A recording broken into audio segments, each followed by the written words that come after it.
Welcome to Air Checks. This is part 12 of 14 of Paul Harvey's commentaries called The Rest of the Story. Now, the rest of the story. Even after W.C. Ralston had become one of the most important men in the state, Californians still called him Billy Ralston. So respected and loved was he, you'd think that they'd have a town named after him.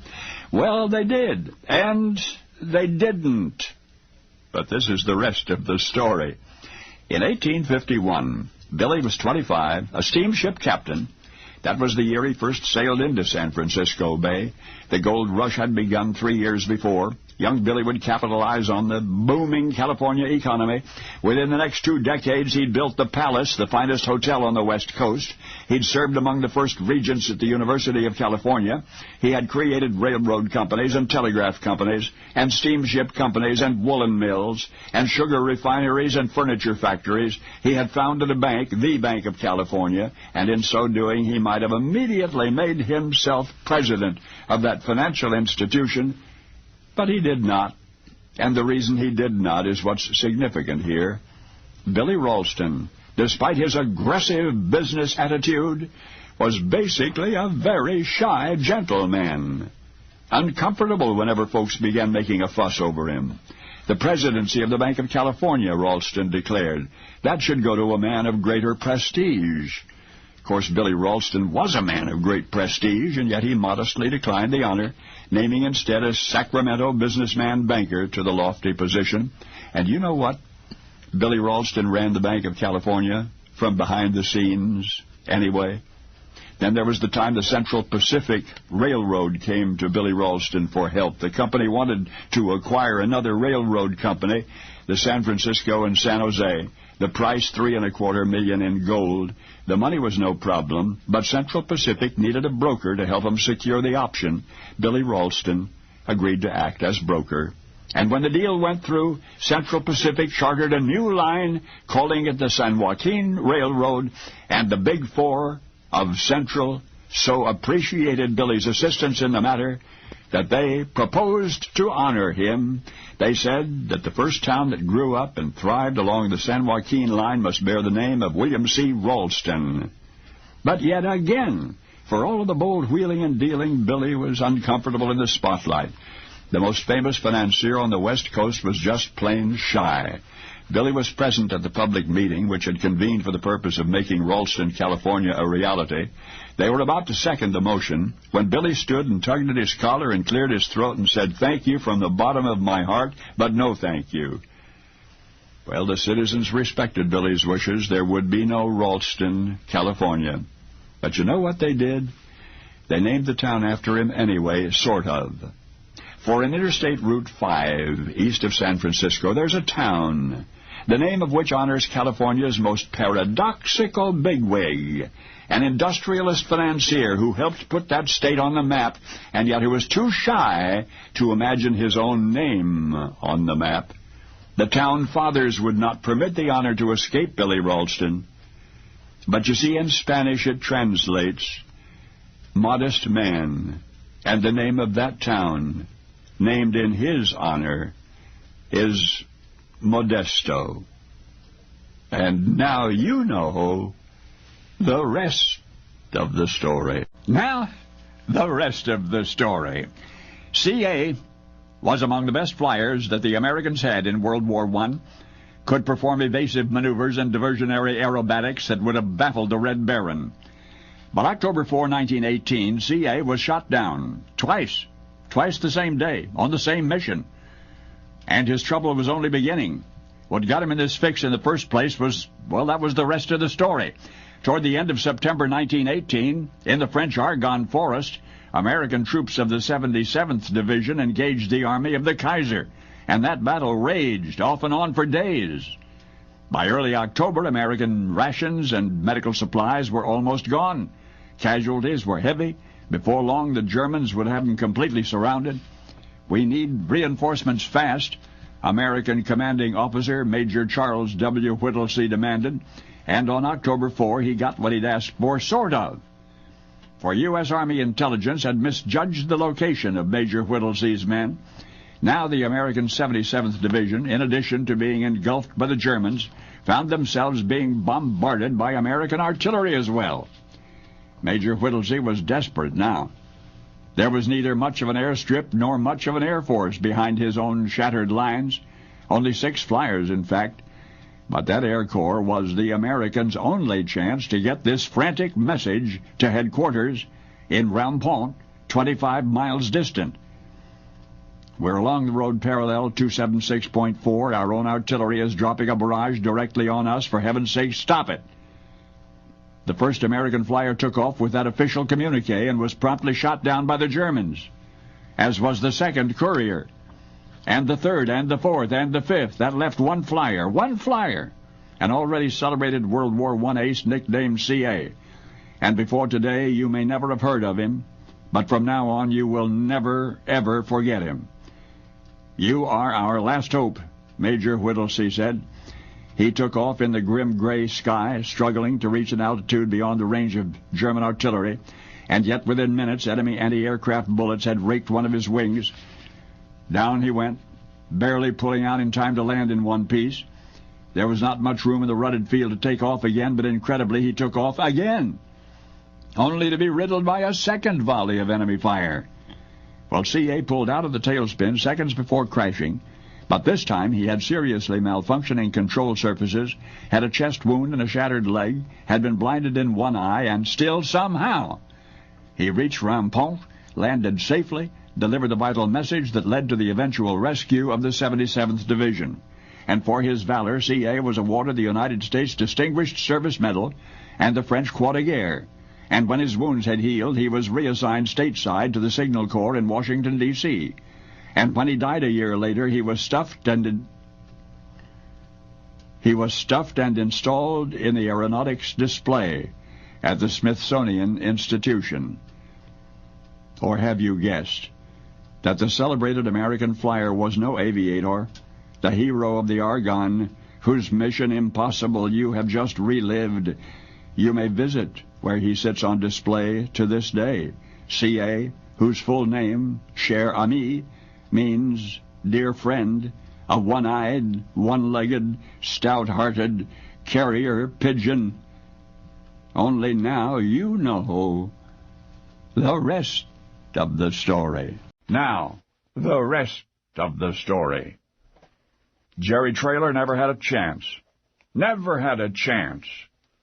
And so strange, only moments ago, walking out his front door, the 14-year young Nebraskan felt so brave, but now he realized that the 6 blocks between him and high school was a bridge too far. Okay, no problem. He'd just turn around, walk back inside. His mother would give him a ride. But would she be there to give him a ride for the rest of his life? And then Jerry turned to gaze down the seemingly endless street. All of his young life, Jerry Traylor had wanted nothing more than the freedom that street represented. If only he could make it to school on his own, just once. That taste of freedom might last him a lifetime. So off Jerry struggled in the direction of school, trying not to think about anything but his destination, and yet looming in his brain was a collage of incredible scenes from his own childhood, grotesque, painful visions that few children have ever lived with or could even imagine. There's a picture of a bedridden boy. He so wants to get up and look outside, but the shadows cast by wondrous unknown objects beyond the glass taunt him in their terrible anonymity. And there's another picture of a youngster draped for surgery in a hospital operating room, and this is the 7th such corrective procedure. There will be 7 more before the reality strikes cold and hard that his legs will never work like other kids, not ever.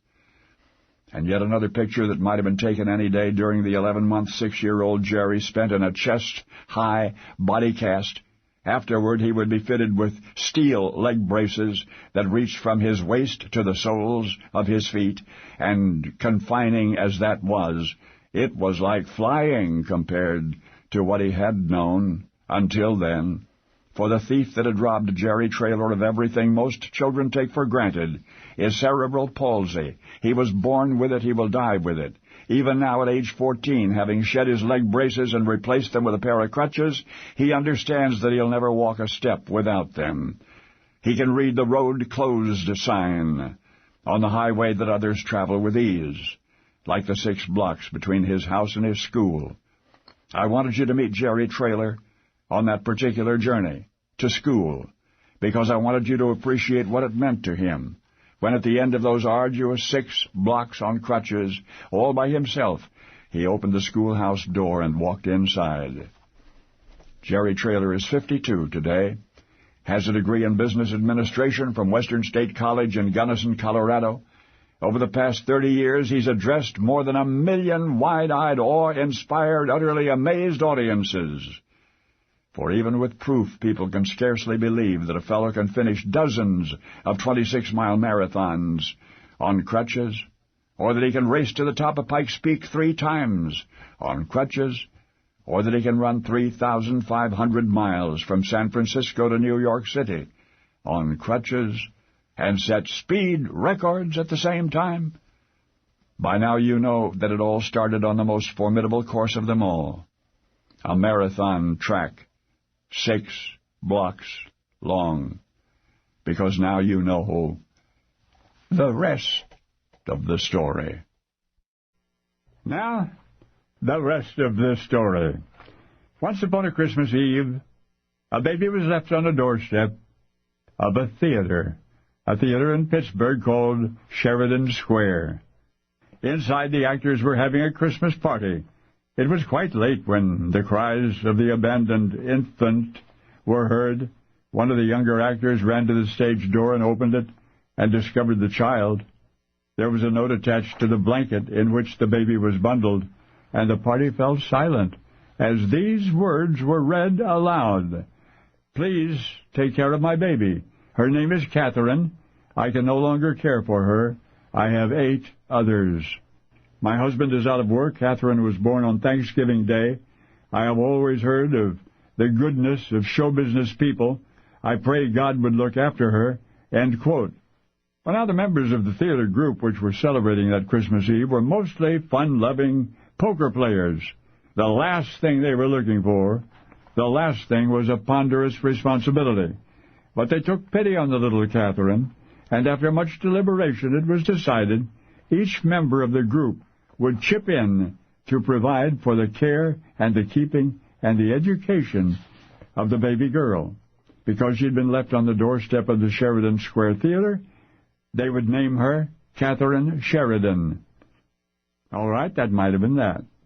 But in Pittsburgh, a newspaper learned of the abandoned infant, the theater folk who had become her guardian angels. From there, the story spread quickly until what had happened that Christmas Eve, 1928, became known nationwide. And from coast to coast, in response, came gifts of money and clothing and baby food and baby toys, more than any one little girl could possibly use. And so that holiday season was the surplus enjoyed by a great many needy youngsters. And over the months that followed, some 300 families offered to adopt Catherine, and from among them, the theater group carefully selected one. Catherine grew up, eventually married, even lived happily ever after. But you know, on Sunday of November 1982, Catherine returned to Pittsburgh, and she was the guest of honor at a banquet held by that same theater group which had discovered her on their doorstep 54 years before. Quite a reunion.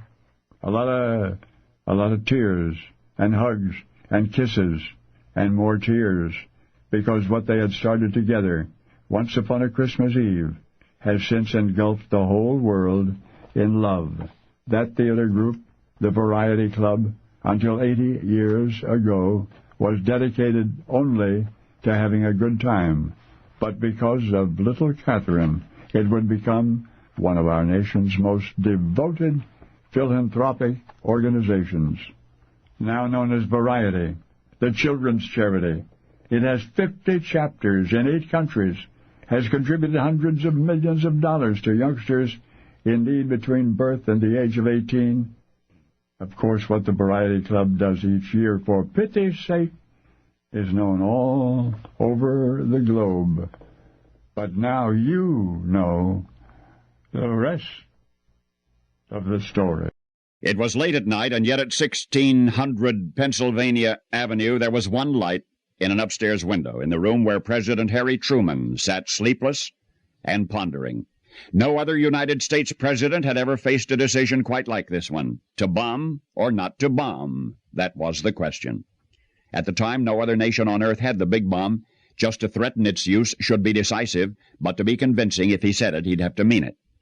This was the consideration tormenting President Truman through that long night. Back off, and the free world was in jeopardy. Rush forward, and history might remember him as a madman. So here is our president. He is ransacking his mind. He is searching his soul. He is wondering at the millions of deaths and the far-reaching ramifications should he decide to invoke the atom bomb. If his decision was yes, was the technology there? Well, there was no question about that. The bomb had been demonstrated viable. By the dawn's early light of July 16, 1945, near the Alamogordo Air Base, 120 miles south of Albuquerque, New Mexico, one such bomb had been detonated. It had been cradled atop a steel tower, surrounded by scientific equipment, fearfully observed from bunkers 5.5 miles away. The brilliant flash of light made mountains 10 miles distant glow, and then and there was unleashed more destructive energy by 400 million times than anything ever before. So we knew it would work. That test day, the mushroom cloud had reached 7.5 miles into the sky, and the steel tower that had held the bomb was vaporized, just vaporized. The desert floor was fused into a mile-wide crust of glass. So yes, we knew the bomb would work. This was the awesome instrument of destruction that was President Truman's to use or to refuse. And now he must make up his mind. Should he pull the trigger? And that night, the agonizing contemplation brought forth a decision. The following day, a certain ambassador was summoned to the White House. Senator Henry Jackson of Senate Armed Services was present as a witness when President Truman told the ambassador, "We're going to drop it on you. We're going to drop it on you." No, this time the president did not drop the bomb. This time he didn't have to. Hiroshima and Nagasaki had already been obliterated in August of 1945. That was a year previous. So this new adversary knew that our country, our president, meant business. And this new adversary quickly complied with President Truman's demand to get their troops out of Iran within 48 hours. Indeed, they were out of Iran in 24 hours after Ambassador Andrei Gromyko relayed word that this was not a bluff, that Harry Truman was quite prepared and willing to make a wasteland out of Moscow. Out of Moscow? Out of Moscow. And now you know the rest of the story. Now, the rest of the story. Ohio State University, main campus in Columbus. Something important is missing. A precious, priceless something placed somewhere in the spaces between the buildings in 1936, and now it's gone. I'm staring right now at the ethereal grain of an aerial photograph of that campus. Half-century-old documents dotted with arrow markers and letter indicators. Today's investigators poring over those photos are certain that the cherished memento is still there, still standing in its original location. What they do not know is precisely where. So the search continues for a monument, a tribute to an athlete who ranks to this day among the greatest ever to grace the Olympic highlight reel, Jesse Owens. It was competing for his Ohio State University track team that Jesse began shattering world records. In fact, in one event alone, May 1935, he bettered the world's best running broad jump and 220-yard low hurdles, and 220-yard dash, and he equaled the all-time anywhere 100-yard dash all on the same day. But history best remembers track genius Jesse Owens for embarrassing Adolf Hitler in the 1936 Olympic Games in Berlin. Hitler, you will recall, had intended to exploit the games to demonstrate the superiority of the Aryan race. And along comes Jesse, flying past the fastest runners in the Fuhrer's stable of supermen. 4 gold medals Jesse Owens brought home from the legendary summer of 1936. And to the campus of Ohio State University, that place of many treasured memories, he brought another token of that extraordinary Olympic experience, a memorial presented to him in Berlin by the appreciative people of where? Of Germany itself. Jesse was still overseas, still competing in the big games, when the New York Times reported the story that America's newest hero was to donate that monument to his alma mater. And so, presumably, he did. I say presumably because, most remarkably of all, there was no ceremony, no announcement in the local newspapers. According to family members, the memorial was simply brought to the Ohio State campus upon Jesse's return stateside, and it was given to someone who placed it somewhere outdoors, and nobody knows where. Over the years since, self-appointed sleuths have spent hundreds of hours chasing dozens of leads. One OSU graduate recalls the monument being pointed out during his 1964 freshman orientation. Another grad, an Owens contemporary, says yes, it was near the museum and the library. Owens himself stated that it had been placed in what he called All-American Row. The ongoing search was made more difficult because Jesse's Olympic memorial has inevitably changed so over the years. It has aged. It has grown. For in the wake of Jesse's triumphs, Germany's people, not yet completely poisoned by the doctrines of the Third Reich, admiringly bestowed upon him a living monument, a sapling oak tree, which even today stands unmarked, concealed among the myriad less distinguished oaks at OSU, hiding in plain sight. Because, as Hitler would have hated to hear, oak trees, as people, are essentially the same. And now you know the rest of the story. Now, the rest of the story. Martha Young was only a little girl, but what happened to her and her family would be burned into her mind's eye and ear forever after. They were called Jayhawkers, abolitionist guerrilla raiders in Kansas and Missouri during the American Uncivil War. One group was Jim Lane's Kansas Redlegs, a notorious bunch who showed up one blistering morning in 1861 on the Young's Missouri farm. 9-year-old Martha Ellen Young saw it all. The slender, dark-haired child watched as Lane's Redlegs shot 400 of her father's Hampshire hogs. She saw them cut off the hams and load them on wagons, and she was there when the marauders shot the chickens out of sheer meanness and set fire to the barns. The smoke was so dense that it blackened the sun. And when the Jayhawkers had slaughtered the cattle, they ransacked the Young's home, stole anything of value, the silver, the feather beds. Little Martha particularly remembered those feather beds. So cherished were they, and so many months in the making. The Young family had barely begun to rebuild their lives when the infamous Order Number 11 was issued. Its author was Union General Thomas Ewing, and its purpose was the removal of all secessionists from the county. So, once again, the Jayhawkers arrived on the Young's farm, this time to evict them. They were told they were to relocate in Platte County. They were permitted only 1 carload of family possessions to take with them. They were ordered to leave immediately. And little Martha Ellen Young, now 10, was there. She watched in horror as the Jayhawkers threatened to hang an objecting brother. She would remember always their journey into exile, trudging northward through the arid, powdery prairie behind the swaying oxen and the creaking cart. For 3 years, the Young family would remain in exile, and each day built up the bitterness in a little girl's heart.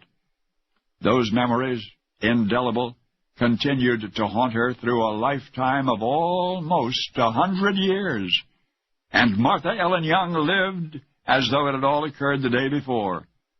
This was the making of an unequivocal Yankee hater when her own son strode into her farmhouse in 1917. Wearing his National Guard blues, her eyes caught fire. "I don't want that uniform in this house," she told her son. And he left. Even in her 90s, Martha Young spoke of Northerners as though they were still trying to hang her brother, and of Republicans as though at that very moment, somewhere in Kansas, they were all collectively dining off her mother's silver. Martha's son tried to reason with her that there were some good Yankees, but Martha always insisted that she had yet to see even one. Why, Martha Young was once even offered the opportunity to sleep in the White House, in Abraham Lincoln's bedroom, the Abraham Lincoln bed. But Martha replied grimly that she would rather sleep on the floor. And so, her son, President Harry Truman, said that was all right. She could sleep instead in the Rose Room, which she did. But now you know the rest of the story. Now, the rest of the story. July 1999, Penny Brown was sitting in the bleachers watching her son play Little League Baseball. This was in the field across from Erie Community College in Williamsville, New York. Anyway, Penny was just sitting there enjoying the game when she looked over toward the practice cage near the dugout and saw a little boy, the team's bat boy, collapse in the dust. Well, Penny's husband was coaching that day, and he called out to her to come quickly. You see, Penny Brown, professionally, was an intensive care nurse at Buffalo General Hospital. So she hurried from the stands to the little boy's side, felt for his pulse. There was none. What had happened was another boy was swinging a bat in the practice cage, and while he was looking the other way, he caught the bat boy in his backswing, caught him right in the chest. The unintended victim, Kevin Stefan, age 10, took 2 steps and fell face first to the ground. And now he was in cardiac arrest.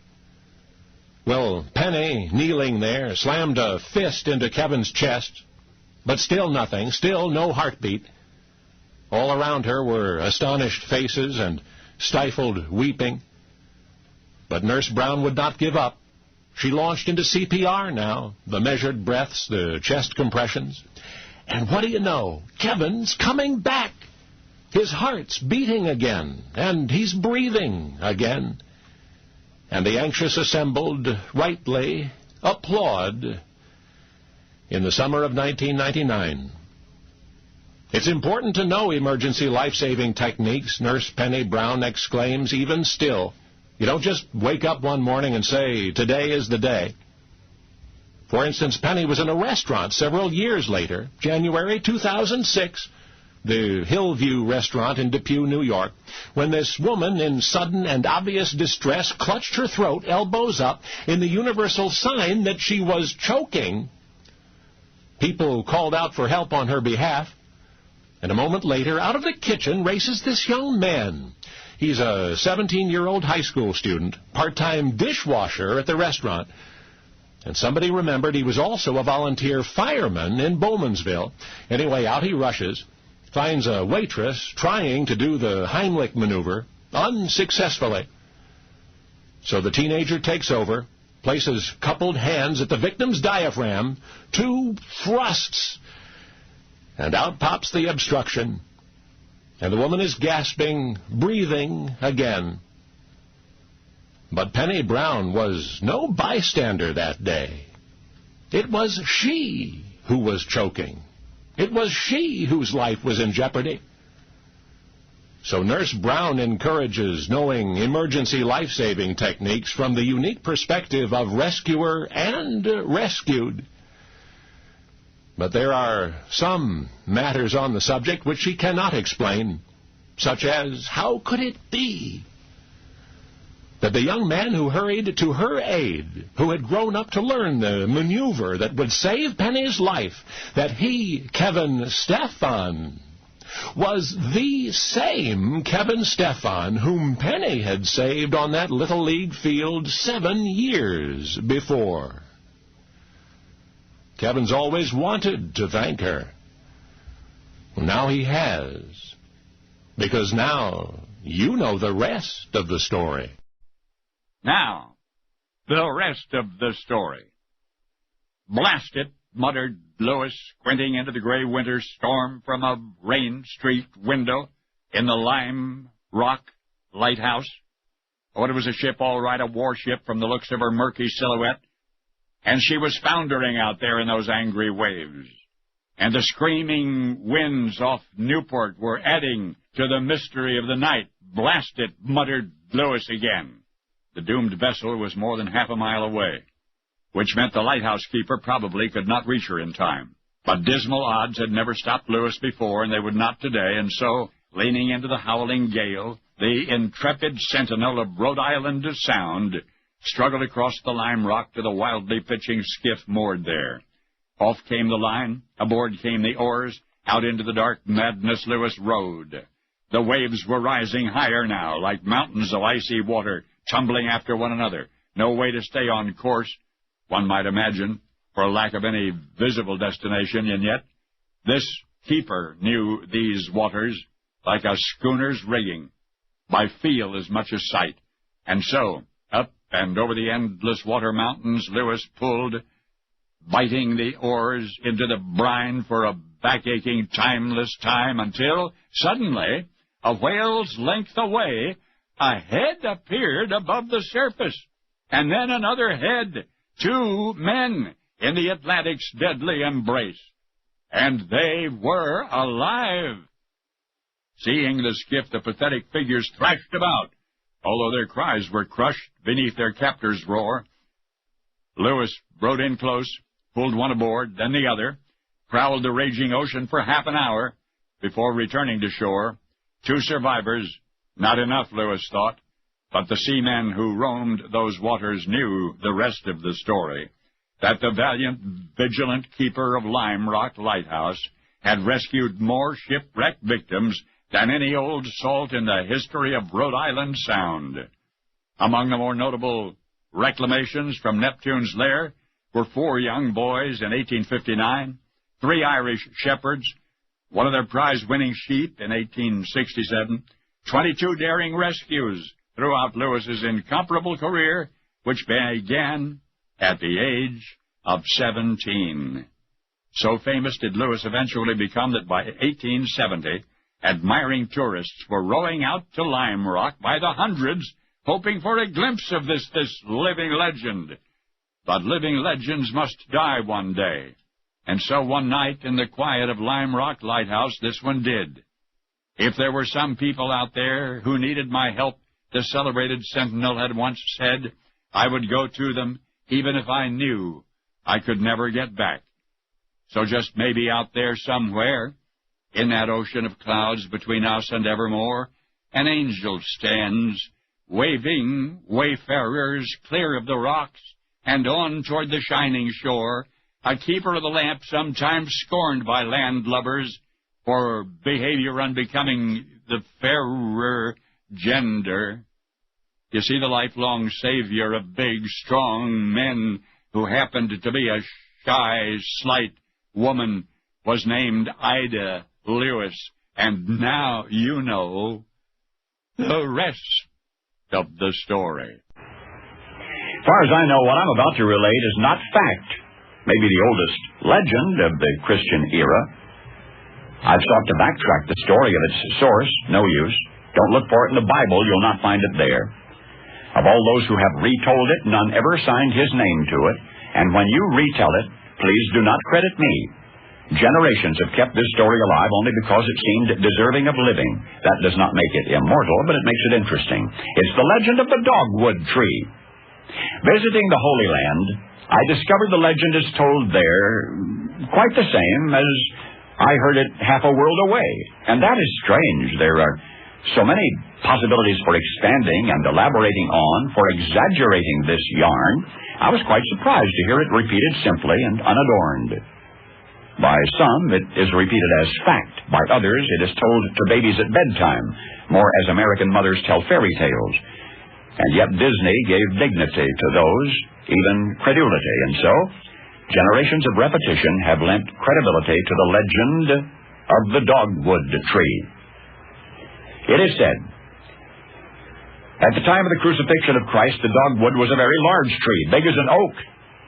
The dogwood was so even-textured and firm and strong that it was chosen as the timber for the cross.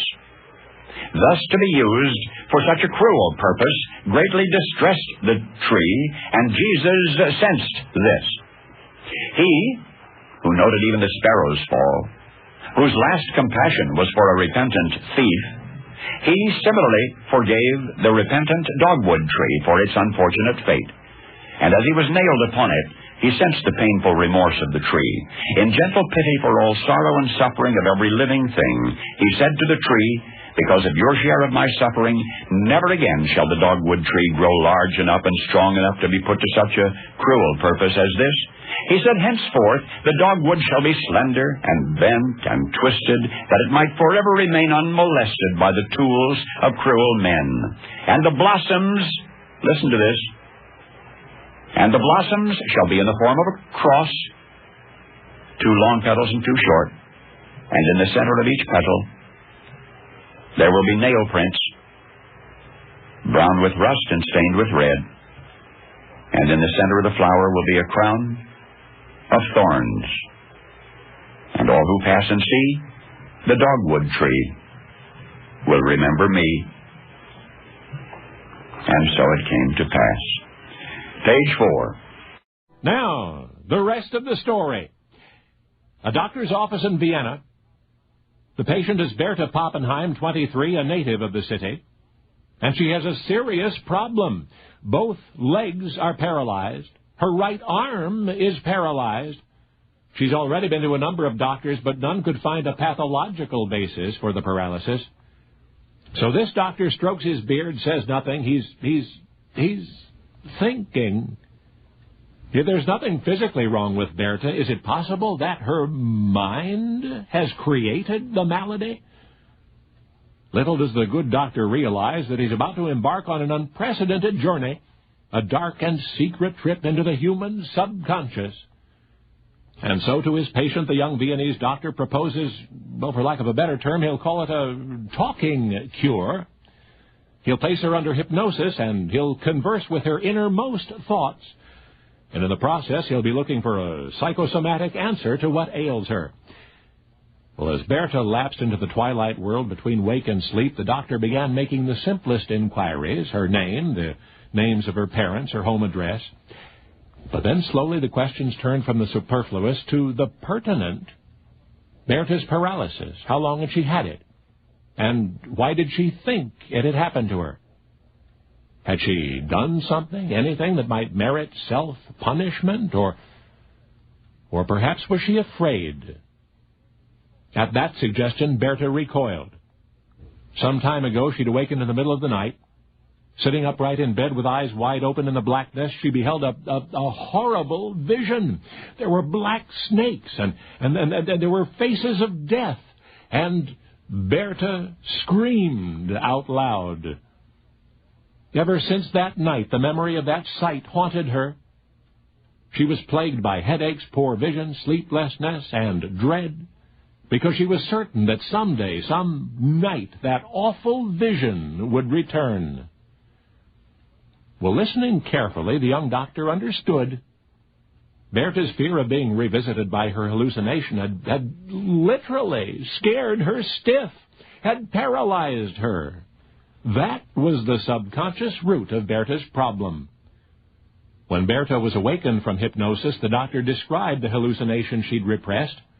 Hysteria had paralyzed her legs and arm, he said, and now Bertha must face her imaginary nemesis in the light of day.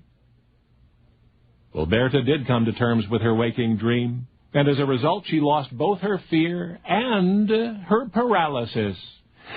The young doctor had performed what then seemed a miracle. For the first time ever, a physician had intentionally unlocked the subconscious of his patient and had cured physical symptoms in doing so. His accomplishment earned him the title of first ever psychoanalyst. But you know, Bertha Pappenheim was his first and last psychoanalytic patient. That's right, the brilliant young doctor whose remarkable breakthrough you've just relived was not Sigmund Freud. The real father of psychoanalysis, the man who inspired Freud, was Dr. Joseph Breuer.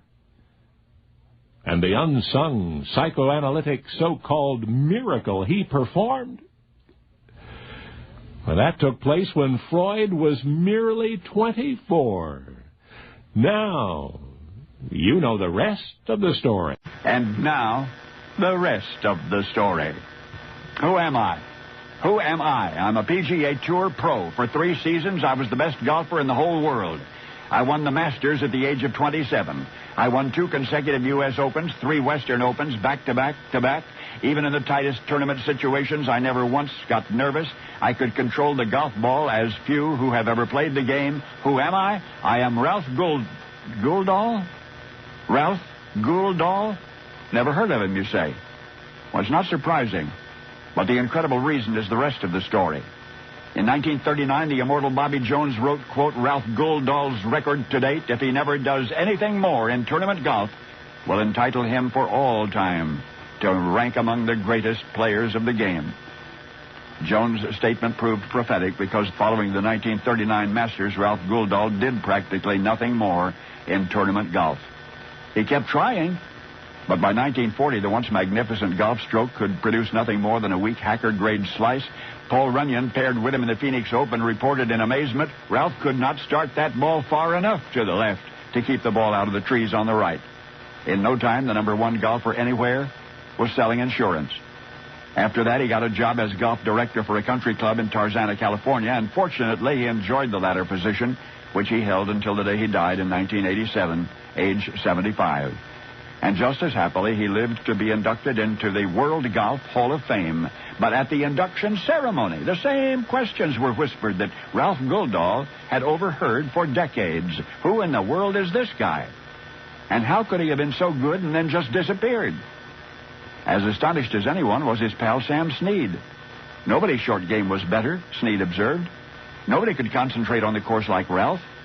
But then Sam recalled one sad episode after Guldahl's fall from Olympus in which the latter's wife, Laverne, begged Snead to please come help her husband, who by then appeared utterly alarmingly mystified, even by how to place his hands on the golf club's grip. But Ralph Guldahl by then was beyond anyone's help.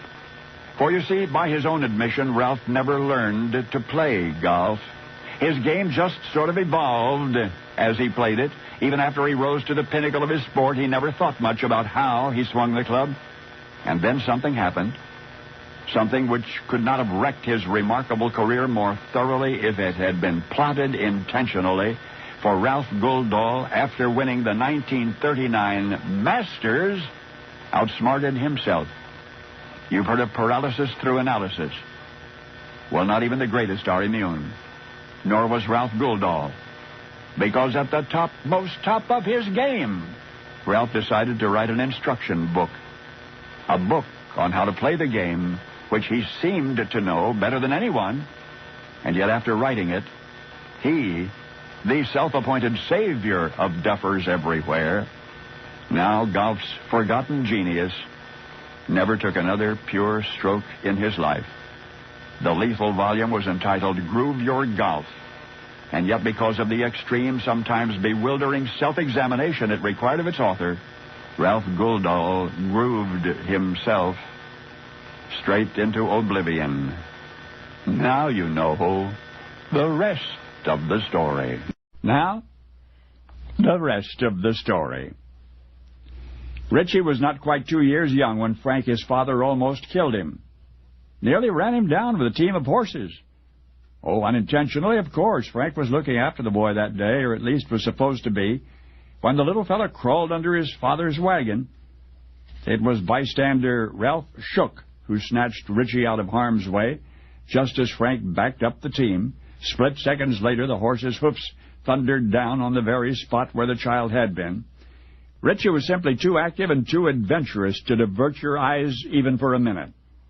Frank and Ralph agreed through grateful tears, as did Hannah, Richie's mother, when she was told what had happened. Well, now it's more than a year later. Hannah's friend has a vineyard, has invited her to pick some grapes, so Hannah hitches up the buggy. Then she remembers Richie, who by now is 3. No way that she can drive the buggy and keep the little handful out of mischief at the same time. So Hannah asks an 11-year young neighbor girl named Elizabeth Eidson to accompany them on the outing, more precisely to hang on to Richie, while Hannah's hands are on the reins. It's a pleasant afternoon. The grapes have been picked. The buggy's on its way home. Hannah and young Elizabeth are a little weary, but Richie, if anything, has more energy now than he did before. No, he protests loudly and repeatedly when Elizabeth tries to make him sit quietly in the buggy seat. So, eventually, she acquiesces. The child may stand at the dashboard. Elizabeth will do her best to keep him from endangering himself. But in the next instant, the buggy turns a tight corner, and the horse, for some reason, does not slow down, and Richie topples out. Hannah jerks the reins. Elizabeth, horrified, scrambles to the ground. The little boy in the road behind them, gushing blood from a wound in his head, but he's alive. Elizabeth knows because he's screaming. The girl rushes to him and presses the huge piece of dangling scalp back into place with trembling hands. The nearest doctor is in Fullerton, miles away, perhaps not near enough. But just then a neighbor fellow drives up in his Ford, the only automobile in town. And yes, he would be happy, he says, to take the boy and his mother wherever they needed to go. In Fullerton, the doctor appears grim, but he is determined to save Richie's life. And later would have been too late, he tells Hannah. And yes, miraculously, as more than a year before, the youngster survives. And he would survive many more scrapes in the years to come. And he would incur his share of scars. And yet of all of the latter, apparent and otherwise, was one remarkable scar concealed beneath a thick head of hair, several inches long and scary deep, the secret remnant of a childhood brush with death, a sign, some said, that the child had been spared for some special purpose. For you see, as the doctor confirmed but could scarcely believe, when the boy fell from the buggy that afternoon, he fell directly beneath the buggy's wheel. His head, run clean over, ought to have been crushed, but instead, active and adventurous as always, he lived to fulfill other destinies, and one in particular. He became President of the United States, Richard Nixon. And now you know the rest of the story. Now, the rest of the story. It's called Springfield College now, but 100 years ago in Springfield, Massachusetts, it was the International Young Men's Christian Association Training School, the YMCA Training School. In 1891, the institution's physical education department was brand new. Jim was to be among the school's first phys ed instructors. He was interviewed for the position in the office of Luther Gulick, school director. He was asked to tell a bit about himself. There really was not much to tell, said Jim. He was Canadian-born, a graduate of McGill University and Presbyterian Theological College in Montreal. Jim had also served as a director of phys ed at McGill. Director Gulick smiled. Jim, he said, was just right for the job. Oh, but there was one more thing. The director had an assignment for him. It was to be his first challenge as a member of the faculty. Jim announced that he would be eager to accept it. Maybe he should have waited until he heard the rest of the story, because in essence the director was distressed over winter collegiate athletic programs in general. Young athletes should greet baseball season, he thought, in top physical condition. The director insisted they should be ready to compete and win the very first thing each spring. Well, Jim promised that he would keep his class in shape over the winter. He'd keep his class in shape for baseball. All winter long, he'd prepare them with gymnastics and calisthenics. That wasn't quite what Director Gulick had in mind.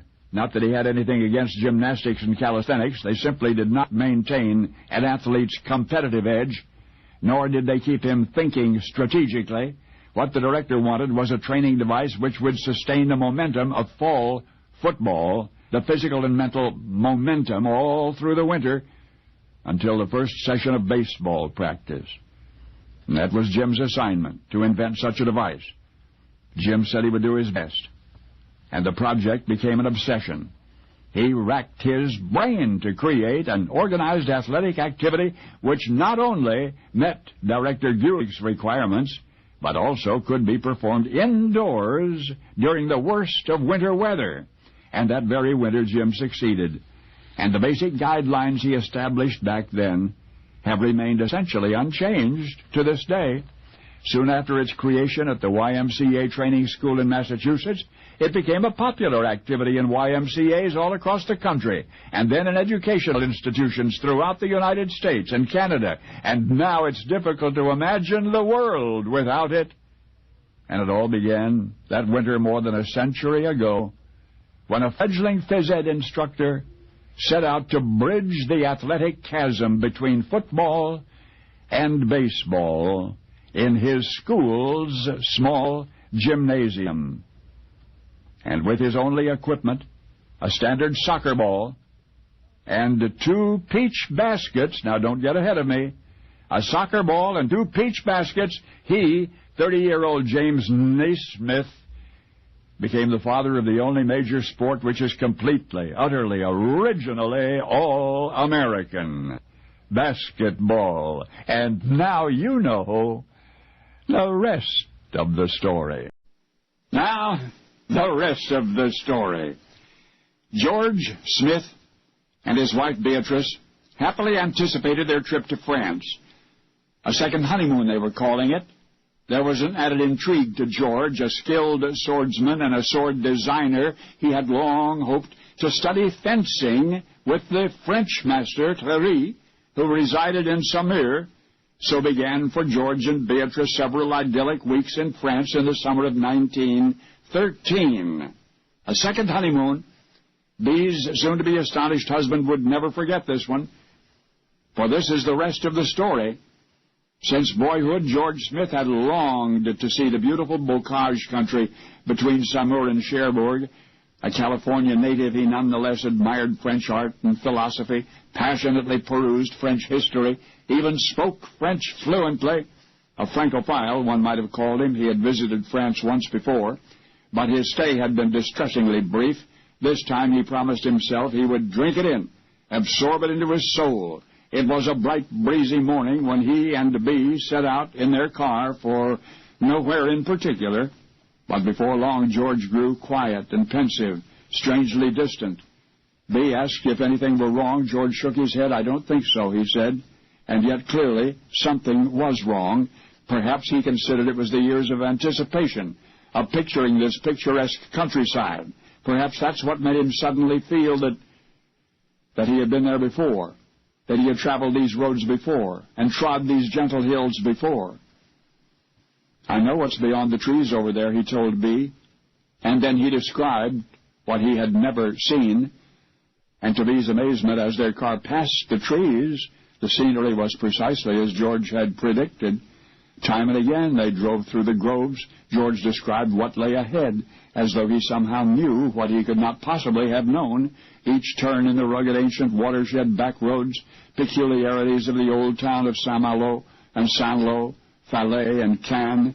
For days the couple explored the Bocage country with George continually and correctly envisioning the miles that lay before them.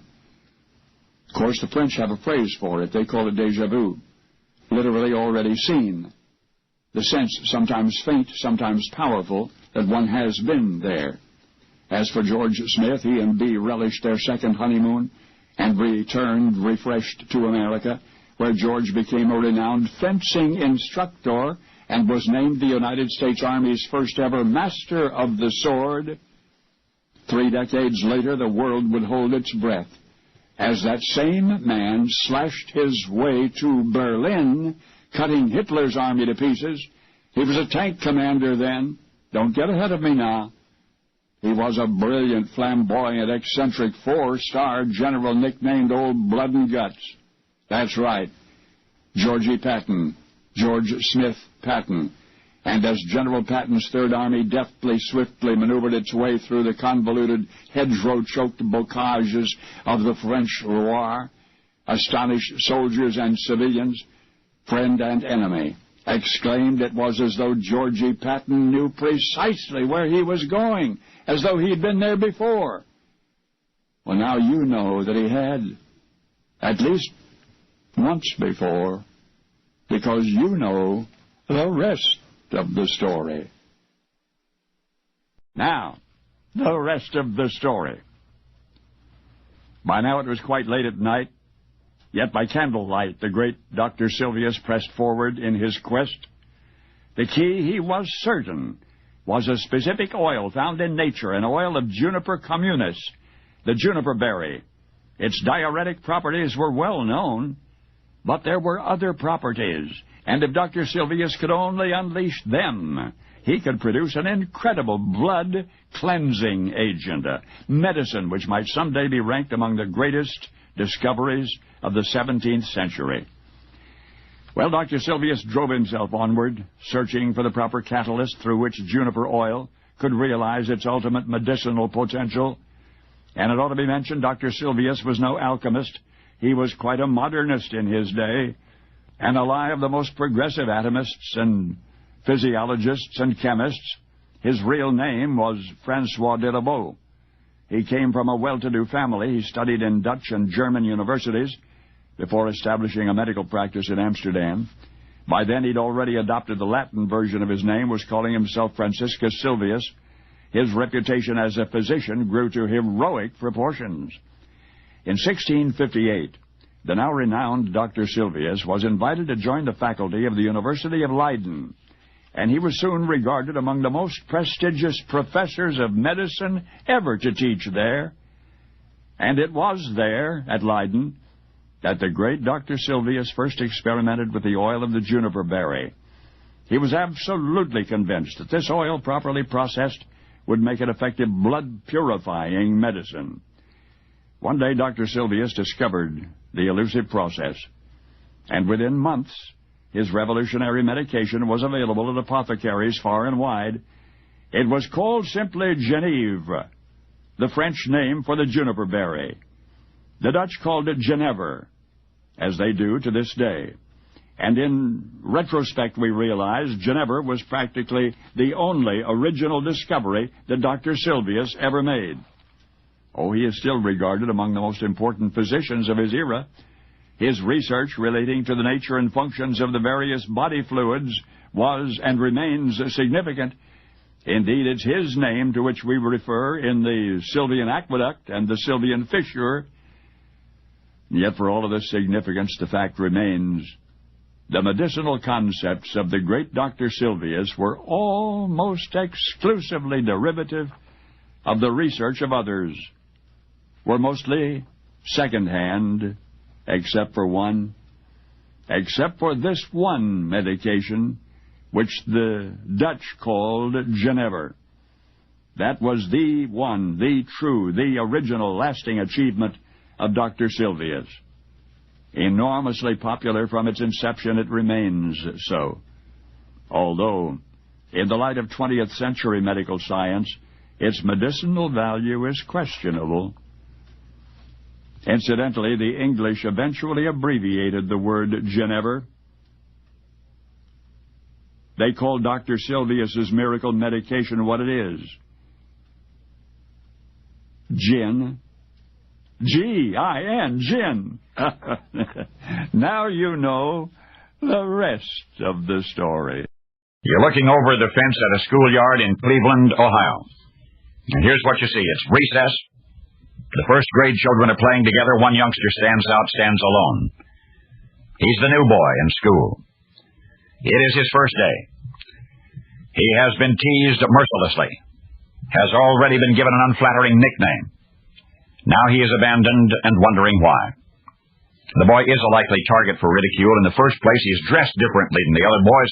His elegant attire is the sort you might find in a British school. Eton collar, flowing tie. And that's understandable, too, because the youngster has only recently moved with his parents from England. He was born in Eltham, a London suburb. He'd still be there, as a matter of fact, had his father's irresponsibility not interfered with family business. Dad was one of those men who believes himself to be higher born than his position and means would indicate. Even now, he fancies himself an English gentleman, when in reality is no more in Cleveland than he was in Britain, a fairly talented stonemason, with a penchant for fast horses and slow gin. Of course, it's really too early to tell. Dad seems to have mended many of his ways. This is the family's opportunity for a fresh start, he says. Whatever enthusiasm Dad has, his young son shares little of it. He's the little fellow standing alone in the schoolyard, wearing that fancy English schoolboy suit. The propriety of his manner and pretentiousness of his clothing are misplaced as a coat of arms hanging in a locker room, and yet here he is, on his first day of school, saddled with the image. His British propriety is also responsible for the nickname, which his schoolmates have given him. In an old-world academic environment, you see, it's quite correct to introduce oneself by reciting one's last name first. And that's just what the new boy has done. When curious fellow first graders asked who he was, he gave his last name and then his first name. And both names in that order produced the sound of a single unrelated word. Embarrassed over the misunderstanding, the youngster contemplates his options. Maybe his parents could send him to a different school, or perhaps right then and there, to undo what's already been done, he could change his name. Now, as I say, he'd spent his earliest years in England, and there it was quite acceptable. There it was even expected that a schoolboy should introduce himself by stating his last name first. But unfortunately, for this youngster, his first and last name, in reverse order, sounded together very much like another English word. And that word had become his nickname. The precepts of psychological animatology state that the names of individuals affect their lives, even their destinies. Well, the destiny of this youngster you've just met was success beyond his imagination. For you see, the lonely little boy's unwanted nickname was Hopelessly. Hopelessly. His first name was Leslie, his last name was Hope. Hopelessly. Hopelessly. His new first name, the name he eventually chose for himself, was Robert. You're getting ahead of me, aren't you? Since the day of that significant decision, nobody ever called him anything but Robert, or Bob, Hope. And now you know the rest of the story. Now, the rest of the story. Black clouds gathered on the horizon. The captain watched anxiously. The storm was nearing him, and he was nearing it. Soon the cargo ship would be riding high seas. It was mid-afternoon when they clashed, but the sky was a starless night. All hands hurried to their stations. Some of the crew had never seen the Atlantic more fearsome. Others, the older ones, clenched their teeth, recalling near disasters of years gone by. The vessel pitched and tossed like a matchbox on the swells. The ocean yawned and spit, and tons of seawater inundated the deck. But just when it seemed that the worst was coming, the rain and the rolling subsided. Slowly the skies cleared. By dawn, the water was calm, as though the storm had been only a frightening dream. The remainder of the voyage was uneventful. The ship arrived in port, her cargo safe, not quite sound, but that is the rest of the story. The vessel had sailed from South America bearing coffee. The recipient of that shipment was one of the largest coffee companies in Europe, the owner, Dr. Ludwig Roselius. Dr. Roselius had inherited the business, and yet he was not content merely to imitate his founders. He was always seeking to improve, to enliven, to diversify. And then arrived that South American coffee shipment in 1903. First word from the dock was that some of the cargo had been spoiled.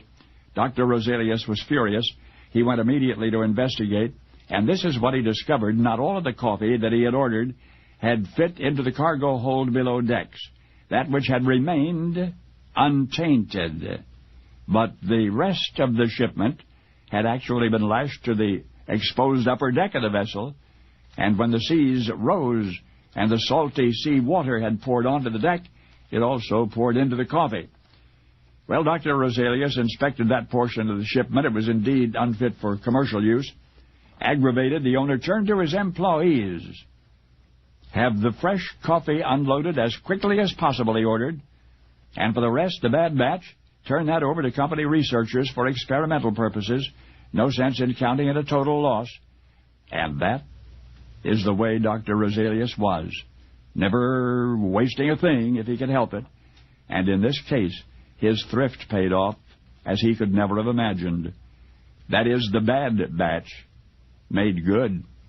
For Dr. Roselius had been experimenting with various ways to remove from coffee most of its caffeine. Thus far, each experimental process had failed until 1903. For it was then that a salt spoiled a shipment of coffee reacted differently in testing, and that difference led to a new approach, which eventually succeeded in removing 97% of the caffeine without harming the coffee's flavor or aroma. Well, Dr. Roselius was delighted, and he named his new decaffeinated coffee after a contraction of two French words meaning without caffeine. As French words, they mean without caffeine. Anglicized, sans caffeine becomes... You're ahead of me now. You already know that the coffee product that came from a mishap at sea was Sanka. Only now you know the rest of the story. Now, the rest of the story. Father Armando Laurenti was the epitome of the Jesuit priest. Intellectually provocative, spiritually uncompromising, capable of meeting any physical challenge that might be required of a soldier in the army of Christ. At the College of Bethlehem, the exclusive Catholic preparatory school in which he taught, Father Laurenti was greatly admired among faculty and students alike. Yet especially adored was he by an academically precocious and athletically gifted 16-year-old named Ruz, R-U-Z. Just how remarkable was this young man? Well, he had a photographic memory to begin with. He could read any textbook, tearing out and discarding each page as he went, thereafter employing nothing but its index to prompt his memory of its contents. It's not surprising, then, that Ruz, more often than not, scored 100% on college tests. What is astonishing is that this same brilliant pupil also demonstrated extraordinary physical prowess. He was so powerful, so adventurous, in fact, that Father Laurenti selected him to captain the school's elite Explorers Club. One of the club's expeditions, the priest took his 70 boys up into the mountains, a dangerous exercise considering the rugged terrain and the vicious wild boars that roamed the territory. The first day, all day, it rained heavily, swelling a river in their path until it had become a swift-moving sea of eddies, undertow, nearly 200 feet across. The downpour was letting up now, but dusk was fast approaching. Father Laurenti said, "Ruz, you first." Clenching a rope in his teeth, the boy dove in, swam to the opposite bank. When the rope had been secured to a tree, the priest started across, but in that cauldron-like current, the rope slipped from his hands, and the river swept him away. Ruz dove back in. He dove right back in before the other boys realized what had happened. It was almost dark now. He swam 100 yards or so before reaching the helpless Jesuit, and then, grasping him tightly with one arm, the teenagers struggled through the rushing water and the gloom until they had reached the river bank. "It's a miracle we're safe," said the boy. "We ought to pray." Night had fallen, and the clearing sky revealed shining stars, one by one. Beneath them, bathed in that pale starlight, the priest and his young rescuer knelt and uttered quietly, "Hail Mary, full of grace." And when their prayer had ended, Father Laurenti took the teenager's hand. "You were born to do something great," he said. The boy smiled in the darkness. "If I have kept you among us, I have done a great thing." Ruz went on to study law, to establish a successful practice, often fighting in court for the dignity of the poor and the underprivileged. But later, when that fight extended to other battlefields, a paradox emerged, specifically the creation of a Marxist state in which the Catholic Church was attenuated and yet was permitted to survive. Only now, as you reflect on the apparent insincerity of a dictator embracing a pope, only now will you remember the 16-year-old boy who risked his own life to rescue a priest and then offered a prayer under the stars, a boy named Ruz, Fidel Castro Ruz, whom the world knows as Cuba's Fidel Castro. Only now, you know the rest of the story. The rest of the story. October 11, the bartender found himself facing a tough judge and a tougher judgment. He would be forced to pay the debts accrued from his tavern, and the sum was due immediately. The bartender argued that his partner, Bill Berry, had bought him out 18 months ago. He, the bartender, held no interest in the tavern now, therefore ought not to be held responsible for its debts. The judge said that didn't matter. Many of the debts had accumulated while he was part owner of the establishment. The bartender frowned and then protested that he had nowhere near the amount of money demanded of him. The judge said that's all right. The court would merely confiscate his personal property, including his transportation. The barkeep, confounded, kept his mouth shut, accepted the judge's decision. Perhaps he could borrow enough cash from a friend to get his things back. It took several days, but such a friend was found. The bartender's belongings were returned, and he vowed then and there that he would never ever get involved in a business deal like that again. That was October. The following January, his former business partner died. Once again, this hapless barkeep was brought before the judge. Seems his partner had died in debt, and that the debts were still relevant to the tavern, and the amount was astronomical, the equivalent of roughly $100,000. The surviving partner said the judge must pay it all. The bartender said, "Wait a minute, Judge." He tried to explain the intricate financing and the persistent lawsuits which had plagued the establishment from the start. He pleaded that he'd been part owner for only a short while, that he'd sold his share in the place only a few weeks after he and his partner had procured their tavern license. But the judge was unimpressed by the bartender's excuses. If he had been concerned about his financial vulnerability, he should have become involved in such a complicated entrepreneurial venture. At the very least, he should have made it to know more about the law. To know more about the law. Well, that's precisely what the bartender did. He'd always been interested in the law. Now he was going to make the law his business. He got stuck with a tremendous debt, $1,100, which could be worth 100 times that in today's dollars. He was responsible for the reimbursement of that staggering amount in January of 1835. But within 2 years, he passed the bar. Passed the bar, the barrister kind, in March 1837, and his own into politics. So now, the next time you ponder the war between the states, the next time you reflect on the freeing of the slaves, the next time you hear the words 87 years ago, our fathers brought forth on this continent a new nation, I want you to remember as well a bumbling bartender. A bartender in hock up to his stovepipe hat. Another cringing victim of the court system. A barkeep named Abraham Lincoln. Because now, you know the rest of the story. You're looking over the fence at a schoolyard in Cleveland, Ohio, and here's what you see. It is recess. The first grade children are playing together. One youngster stands alone. He's the new boy in school. It's his first day. He has been teased mercilessly, has already been given an unflattering nickname, and now he is abandoned and wondering why.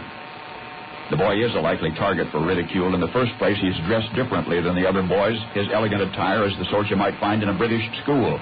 Eton collar, flowing tie. And that's understandable, too. The youngster has only recently moved with his parents from England. He was born in Eltham, a London suburb. He would still be there, as a matter of fact, had his father's irresponsibility not interfered with the family's business.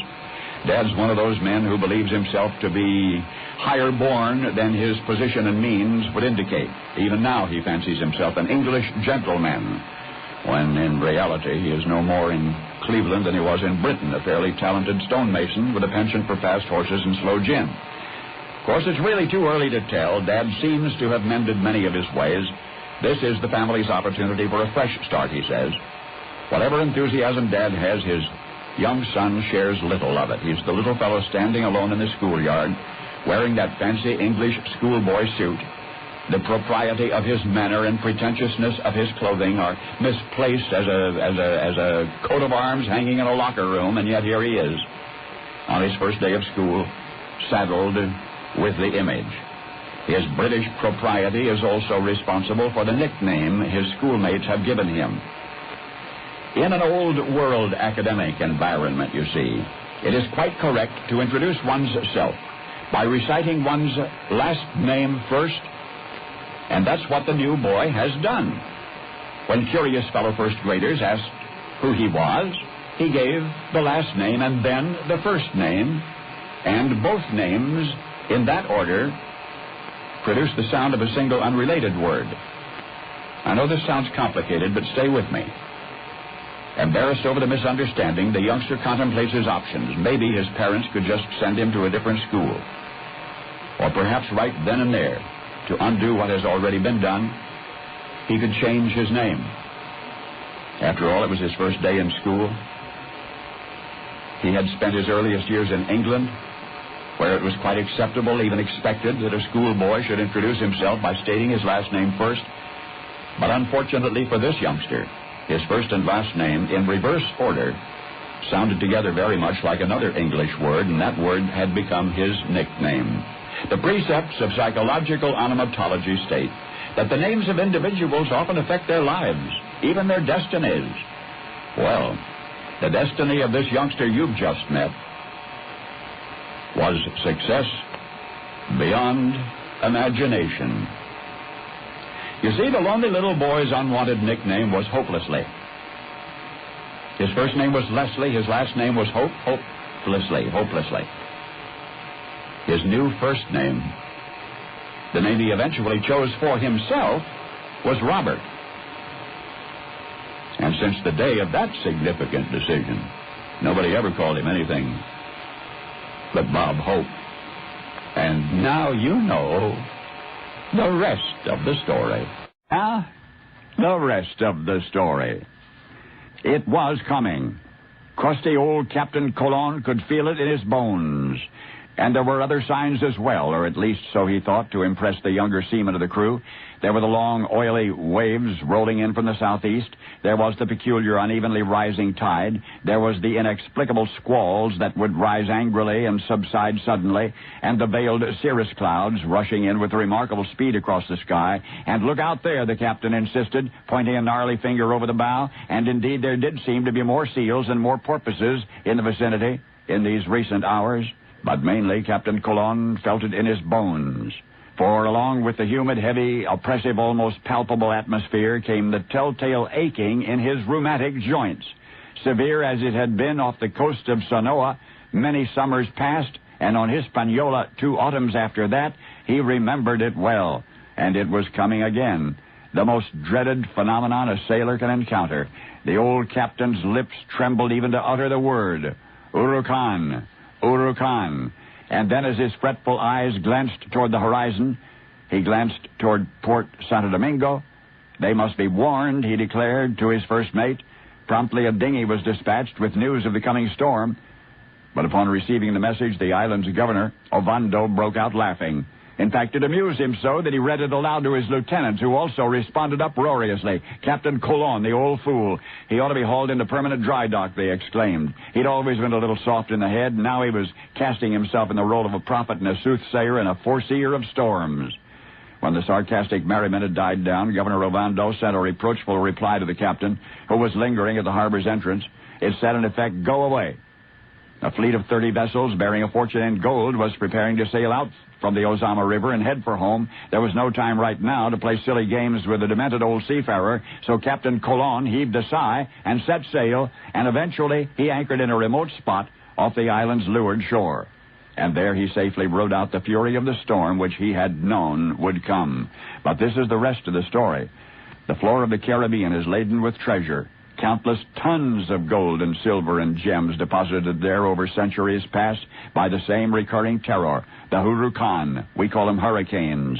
The fleet of 30 ships sent out by Hispaniola's Governor Ovando in June of 1502 was torn to shreds by one such. Somewhere among that wreckage, scattered for miles along the Mona Passage, is a gold nugget the size of a dinner plate, but now it's gone, perhaps forever. along with the bones of hundreds of officers and crew, because nobody heeded the warning of a has-been sea captain who'd seen the Huracan twice before and who knew what it could do and who could feel its approach in his bones. A wise old Italian explorer, now fallen so far from Spain's royal favor that he was not even permitted to take refuge in the harbor at Santo Domingo, on the island which he had discovered 10 years previous. Of course, back then he was a hero, named Cristobal Colon, and then later distrusted and ridiculed as an admiral whom history reveres as Christopher Columbus. And now you know the rest of the story. Now, the rest of the story. British General I. Thord Grey was colorful, adventurous, talented. As a soldier in the British Army, he rose from the rank of private to general, commanded his own battalion in World War I. But he was an author, too. He wrote A Gringo Rebel, the account of his experiences as a soldier of fortune during the Mexican Revolution. He was also a lexicographer, even compiled a dictionary of Mexican Indian languages. Yet for all his accomplishments, that veteran of a dozen wars, that medal-bedecked hero, that intellectually imposing man of letters, General Grey, why, he was most distinguished as a marksman. Think of that. Well, now it's the autumn of 1926. General Grey is retired from the military. Some say he's gone soft. And the illustrious British gentleman, now living in the United States, is presiding over a banquet given by the 9th Coast Artillery Regiment of New York City. At first it was good-natured jesting between the general and some of the officers, but it grew into a heated argument, and the argument culminated in a challenge. General Grey, all by himself, would take on 24 of the regiment's best marksmen. The contest would be held at the Armory on the 24th of January the following year. 75-yard standard pistol range, regulation revolver qualifying target, that's 26 inches in diameter with a 5-inch bullseye. The 24 other shooters would fire 6 rounds each for a total of 144 rounds. But the general would be 2 shots with the score of each shot doubled. Well, long before the anticipated date, General Grey was wondering what he'd gotten himself into. In the heat of the challenge, he'd not considered the alternative to victory, namely the humiliation. And when the day of the wrote it into some last-minute changing of the rules. In the first place, the regiment's pistol team had been diminished from 24 members to 12. 12 of their very best marksmen, each shooting 12 rounds of ammunition for the 144-round total. And further, to General Grey's disadvantage, he would be required to shoot at a distance while his opponents shot at 75 yards. That's a 15-foot difference. Well, that was the break General Grey needed, because his opponents had altered the conditions on which they had previously agreed. He could now indignantly withdraw his challenge and be spared. But you know what? General Grey did not withdraw his challenge, and he accepted the new conditions of the regiment's pistol team. And in the contest, his opponents, the 12 finest marksmen of the 9th Coast Artillery Regiment, scored a total of 979 points, advantaged in every way. But General Grey scored 1,016. He won. And even today, General Grey's triumph of January 24, 1900, one of the most remarkable ever demonstrations of marksmanship. And by the way, did I mention that General I. Thord Grey, veteran of a dozen wars and recipient of a coat full of medals, retired General Grey, who challenged a dozen expert young marksmen bearing precision, tournament-balanced .45 pistols. But General Grey did so and won with a bow and arrow. Now, you know the rest of the story. Now, the rest of the story. Buonarroti has been called the greatest Italian lyric poet of the 16th century, and one of the greatest poets of all time. The iridescence of his words has remained undiminished through the ages. Quote, "As for your kindness and your gifts, for all the food and drink, the journeys to and fro, which for my need and pleasure have been set, dear Lord, I cannot pay you what I owe. To give you all I have would be to fail, because it is no gift to pay a debt." 6 lines from a sonnet by Buonarroti. Translation cannot quite do them justice, nor can my reading, even though such immortals as Wordsworth and Longfellow and Emerson have translated Buonarroti's words into English. This master poet began writing at an early age. He scribbled random verses incessantly on the backs of letters and on scraps of anything. His perfectionism was evident from the start, for he was constantly revising and reformulating his poetry. Friends were first to notice Buonarroti's remarkable gift, but it would not take the rest of the Renaissance long to discover it. His madrigals were set to music by many of the era's most celebrated composers. His sonnets were used as lecture subjects at the Academy of Florence. The sonnet, in fact, seems to have been Buonarroti's favorite form. Within its ostensibly restricted confines, he forged aggressive images mixed with profound spiritual expression. With virtually unsurpassed eloquence, he described internal conflict and repentance for nameless guilt. He portrayed art as symbolic of man's relationship to God. He exalted platonic love. He pondered the purging power of death. He wrote, quote, "Willing I am that heaven should keep my sighs and hoard my scattered tears, to hand them over to him who loves the one that I have loved. Thus, in another age, the man who tries to win her may by my sharp grief be moved, and in my loss a greater strength discover." 343 of Buonarroti's poems have survived the centuries. Collections are abundant. Analysts have praised their extraordinary combination of learning, coarseness, humor, anguish, devout Christian faith, and aphoristic wisdom. And yet, if the poetry of Buonarroti is as important as the scholars suggest that it is, if indeed he was, as many have called him, a poetic genius, then how come you've never heard of him? Well, the answer is that you have. But you have not heard of him as a literary master. For great as his poetry was, the great poet was obscured by his own greater talents, the talents of sculpture and painting. The greatest Italian lyric poet of the 16th century, often hailed as one of the greatest poets of all time, was so beloved when he lived that he, Buonarroti, was known then as he would be known forever after, only by his first name, Michelangelo. And now you know the rest of the story. Bob Hoover has crashed. Spectators who were thrilled by this precision aviator's dazzling aerobatics were always wondering when Mr. Lucky's luck would run out. It ran out in October of this year. But this is the rest of the story. Early aviation inspired some hot rodders, helmets and goggles and scarf-in-the-wind show-offs who would fly upside down on purpose, or they would thrill the state fair crowd with a loop-the-loop and land with a dead engine, sometimes on purpose. Stunt flyers were a reckless breed of daredevils. Please, not to be confused with the professional test pilot, whose aerobatics are meticulously calculated to measure what each flying machine can do or cannot do. When Parks College presented its Aviation Pioneer Award to the world's most notable, decorated, and respected living pilot, the audience of airmen was on its feet cheering even before hearing his name, for who else could it be but Bob Hoover?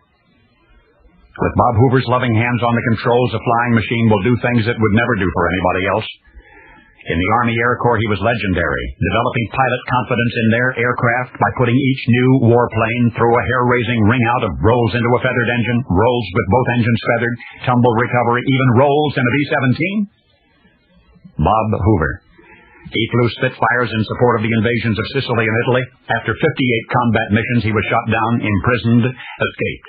More recent years, as an aviation executive, he's demonstrated for airshow spectators a degree of precision flying designed to build confidence in civil aviation, meanwhile providing for us all a blue sky ballet of incomparable majesty.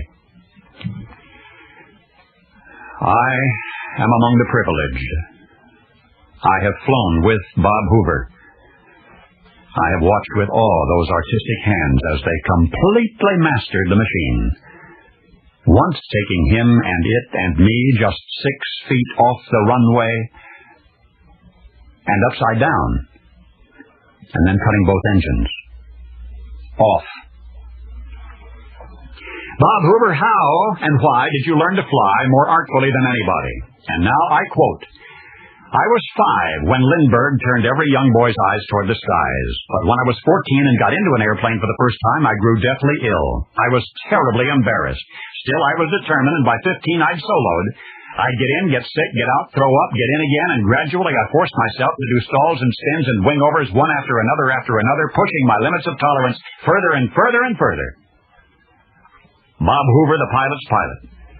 The tall, lean, always elegantly attired superstar of precision flying was motivated to excellence by a boyhood embarrassment until he made friends with his fears. And now Bob Hoover's legion of admirers will be distressed to learn that he's been hospitalized in Kissimmee, Florida, 5 broken ribs and a punctured lung. There he performed with his usual phenomenal dexterity, thrilling the crowd and inspiring fellow birdmen at their annual Kissimmee Air Show.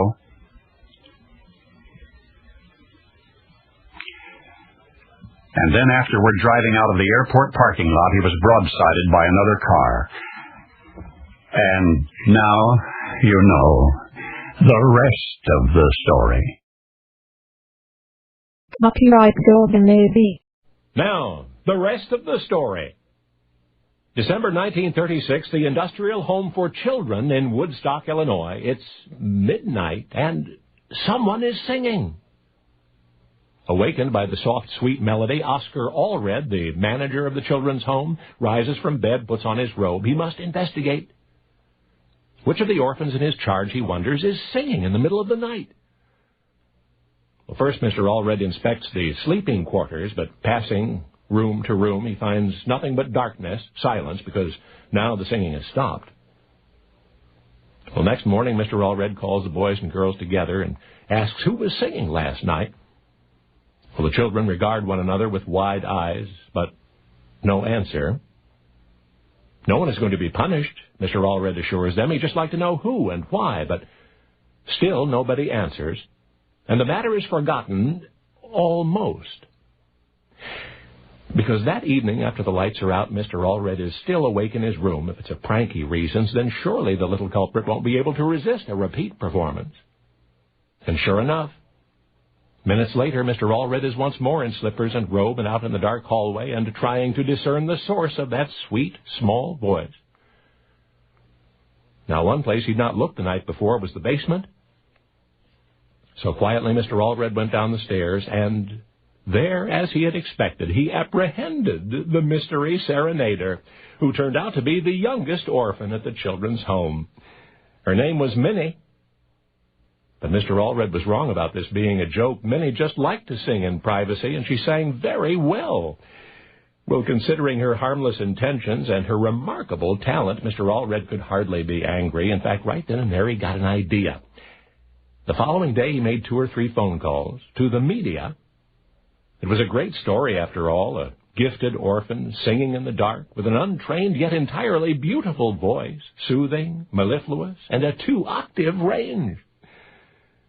Well, the media did take notice. The week before Christmas, Minnie was prepped and primped and on her way to Chicago with her escort, of course, the tall, slender Mr. Allred. Once in the Windy City, they drove to NBC studios. This was to be Minnie's singing debut before a live audience listening to the NBC Jamboree that evening. The success of Minnie's first encounter with a microphone was summed up in the radio section of next week's Newsweek. Quote, "New star makes first appearance in Chicago studios. The guest star of the evening rose to her full height. Her throat quivered, and from it poured the golden notes of a rich coloratura soprano," and so on. Within 2 weeks of her triumphal Blue Network debut, the diminutive prima donna had her own public relations director, and movie offers, and recording contracts, and a string of personal appearances on stage and radio. And through it all, as far as we know, Minnie never forgot her humble beginnings, nor now will you.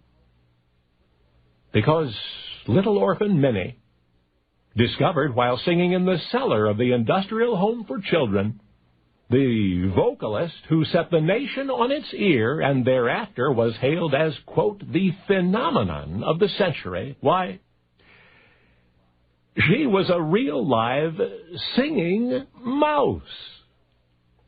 Only now you know the rest of the story. It was the day after the wedding. The happy couple had not yet emerged from the bridal chamber. The wedding celebration had gone long into the night, so the bride and groom were not really expected to be stirring until afternoon. I am not sure what it was that aroused the suspicion of friends. I don't know why. But after a while they grew concerned. They went to the door of the bridal chamber and began shouting the groom's name. No response. They shouted again. And again. Silence. So the groom's comrades broke down the door, and once inside, they beheld a gruesome sight. The lovely young bride was kneeling at the bedside, weeping bitterly. And the groom lay on the bed, dead. That's right, the groom had died on his own wedding night. Murder? Well, let's take a look at the evidence. The bride was an exceptionally pretty German girl, not the groom's first wife. According to her, she had awakened to discover her husband dead. He had had a great deal to drink the night before. That was all that she knew. Indeed, there were no marks on the groom's body, no wounds that might have led to his death. So obviously the grieving bride was telling the truth. Anyway, she had no motive to kill her husband. But if she did not kill him, what did? Then somebody remembered the nosebleeds. Somebody remembered that the groom had suffered from chronic epistaxis, repeated hemorrhaging of the nasal capillaries, and it took only a brief examination to reveal the rest of the story. The groom had fallen into a drunken stupor, then into a deep sleep, so he was flat on his back when his nose began to bleed. Within minutes, he had suffocated. He had drowned in his own blood. Case closed. Now, I'm aware that history offers some other versions of the incidents you've just relived. History even invents conceivable motives for the bride to have stabbed her groom in the night. Those other versions, however, are based on rumors which arose later. As far as we know, the story you've just heard is the way it was.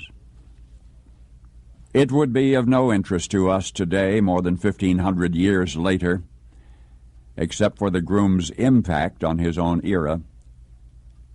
For he had a great many enemies, you see.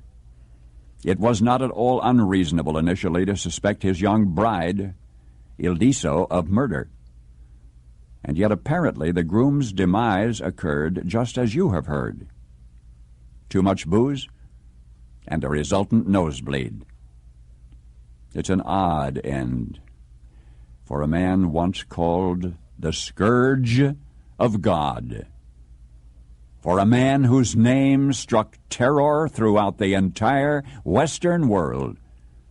For a man who had survived a lifetime of brutal battles to have been done in by his own honeymoon.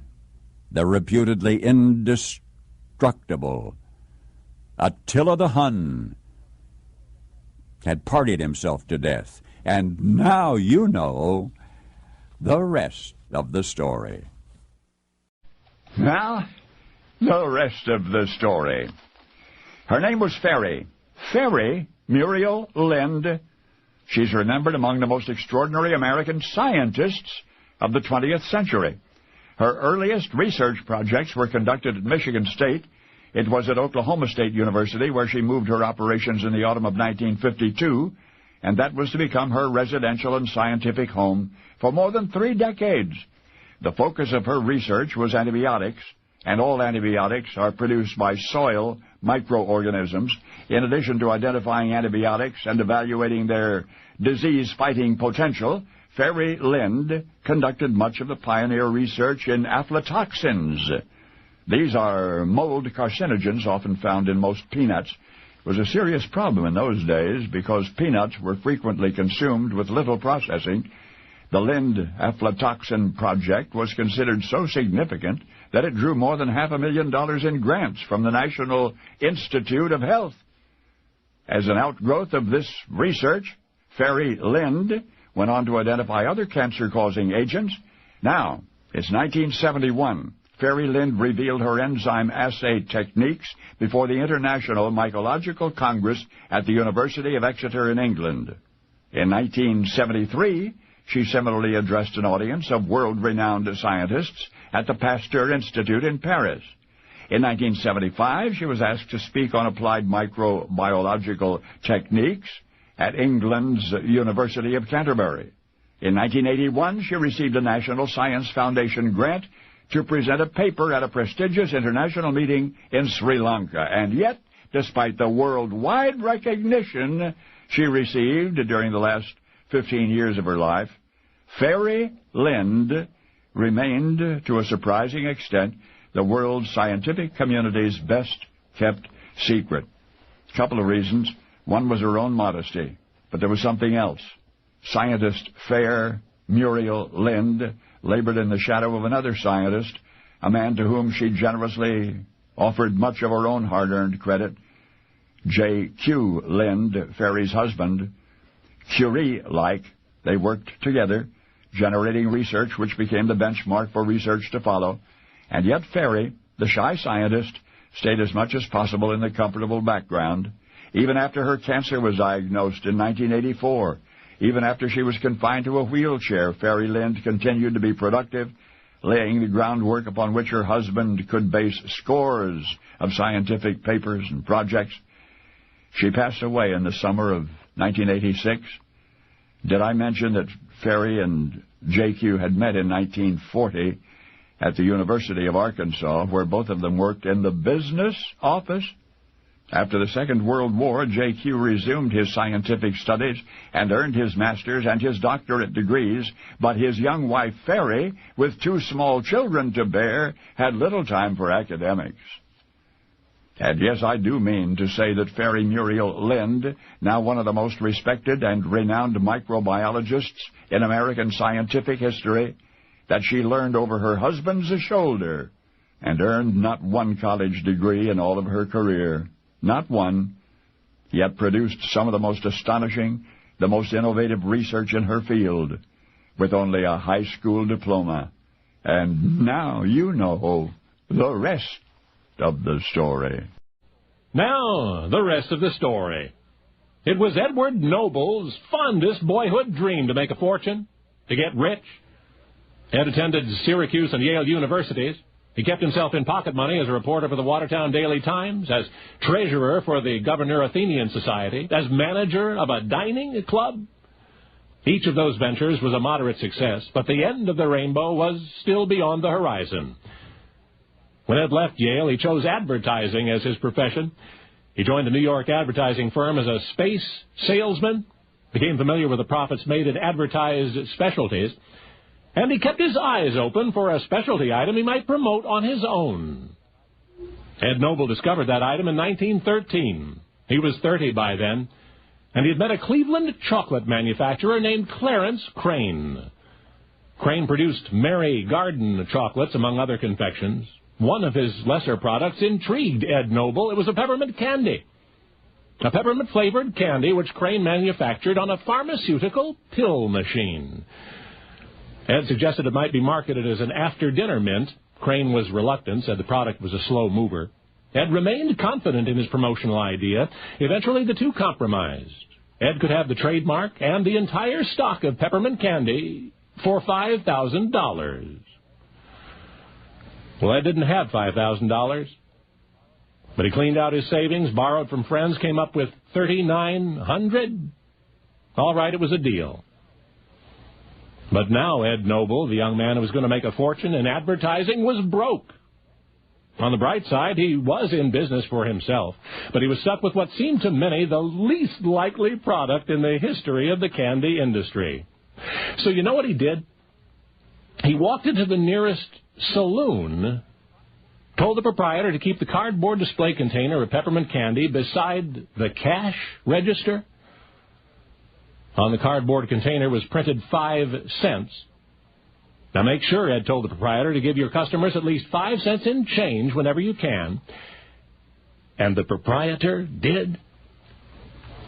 And one day, the profits from Ed Noble's peppermint-flavored candy blossomed into an empire of nickels. Innumerable saloons and restaurants later, in 1925, it had grown to an $11.5 million business. The company continued to net $1 million a year. 1938, it was worth $22 million.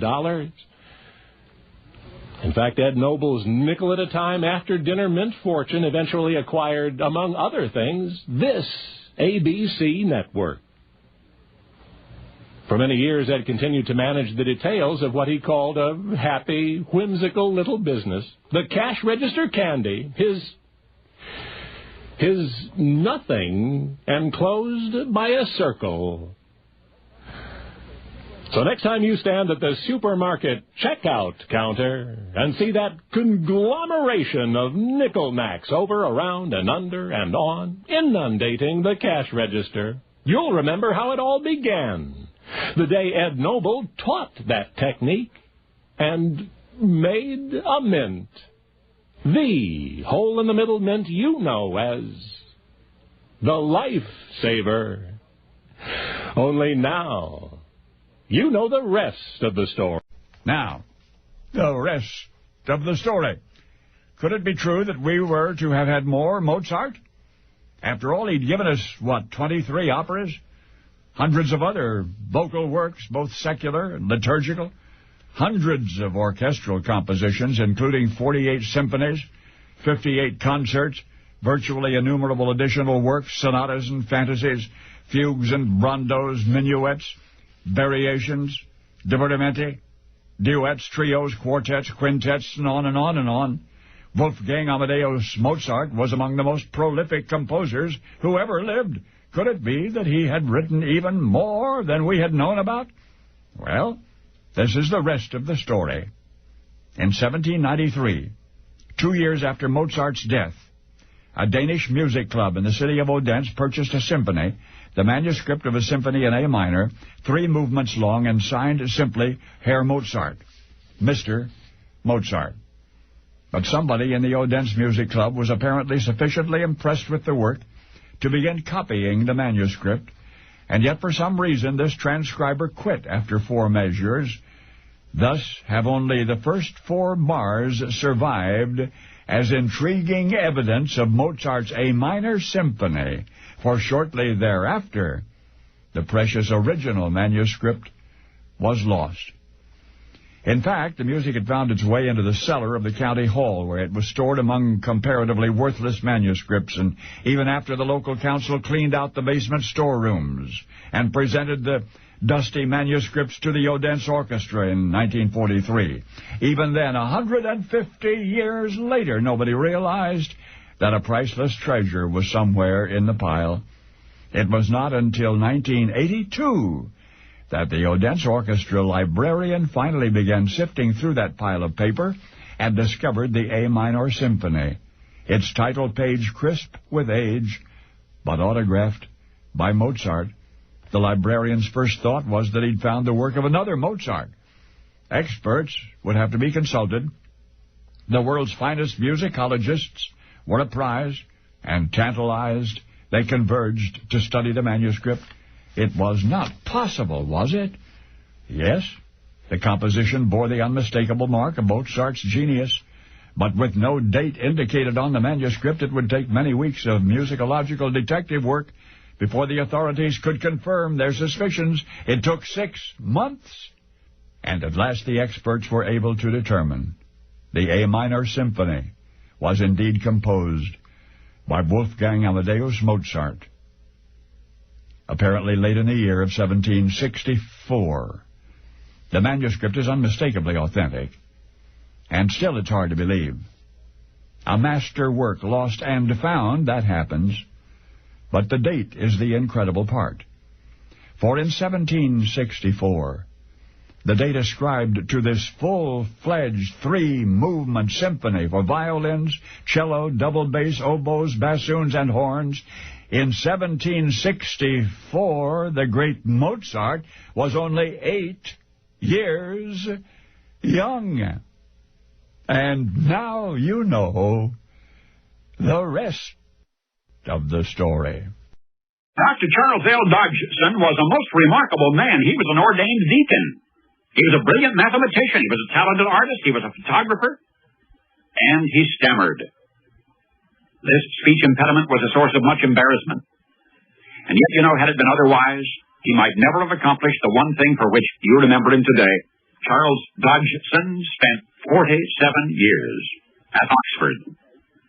He was sub-librarian at Christ Church there, also an ordained deacon, outstanding in the field of mathematics, a respected man of great ability and accomplishment, and yet a man with a problem. He stammered, he stuttered, and because of this impediment, he was most uncomfortable in the presence of those with whom he was not well acquainted. Public speaking was arduous, nearly impossible. Sometimes his stutter was so severe that he could barely be understood, and so the distinguished Dr. Dodgson, a stranger to the society he might otherwise have enjoyed, kept mostly to himself. With one exception, children. For some reason, he did not stammer while talking to children. Is it any wonder, then, that he rejoiced at every opportunity to be with them, in particular the children of one Christ Church dean named Liddell? With no youngsters of his own, he grew to consider the dean's 3 small daughters a necessity in his life. They were the only companions with whom he was really comfortable, really happy. The grown-ups might have called it babysitting. For Dr. Dodgson, it was a cherished visit to the land of make-believe, a recompense for the unchildlike nature of his own childhood. He took the dean's little girls for walks on warm afternoons. They played and romped, told them stories till he was hoarse, never stammered in their company. Isn't that interesting? Not once. And, of course, there were presents from Uncle Charles at Christmas time. One such Christmas present was received at the eager request of one of these small girls. It was a story. It was a fairy tale that Charles had invented for his young friends one July afternoon. A story that he sort of made up as he went along. Only now that fairy tale had been painstakingly written down and delightfully illustrated by its inventor. It was elaborately scripted on the page of dedication, quote, "A Christmas gift to a dear child in memory of a summer day."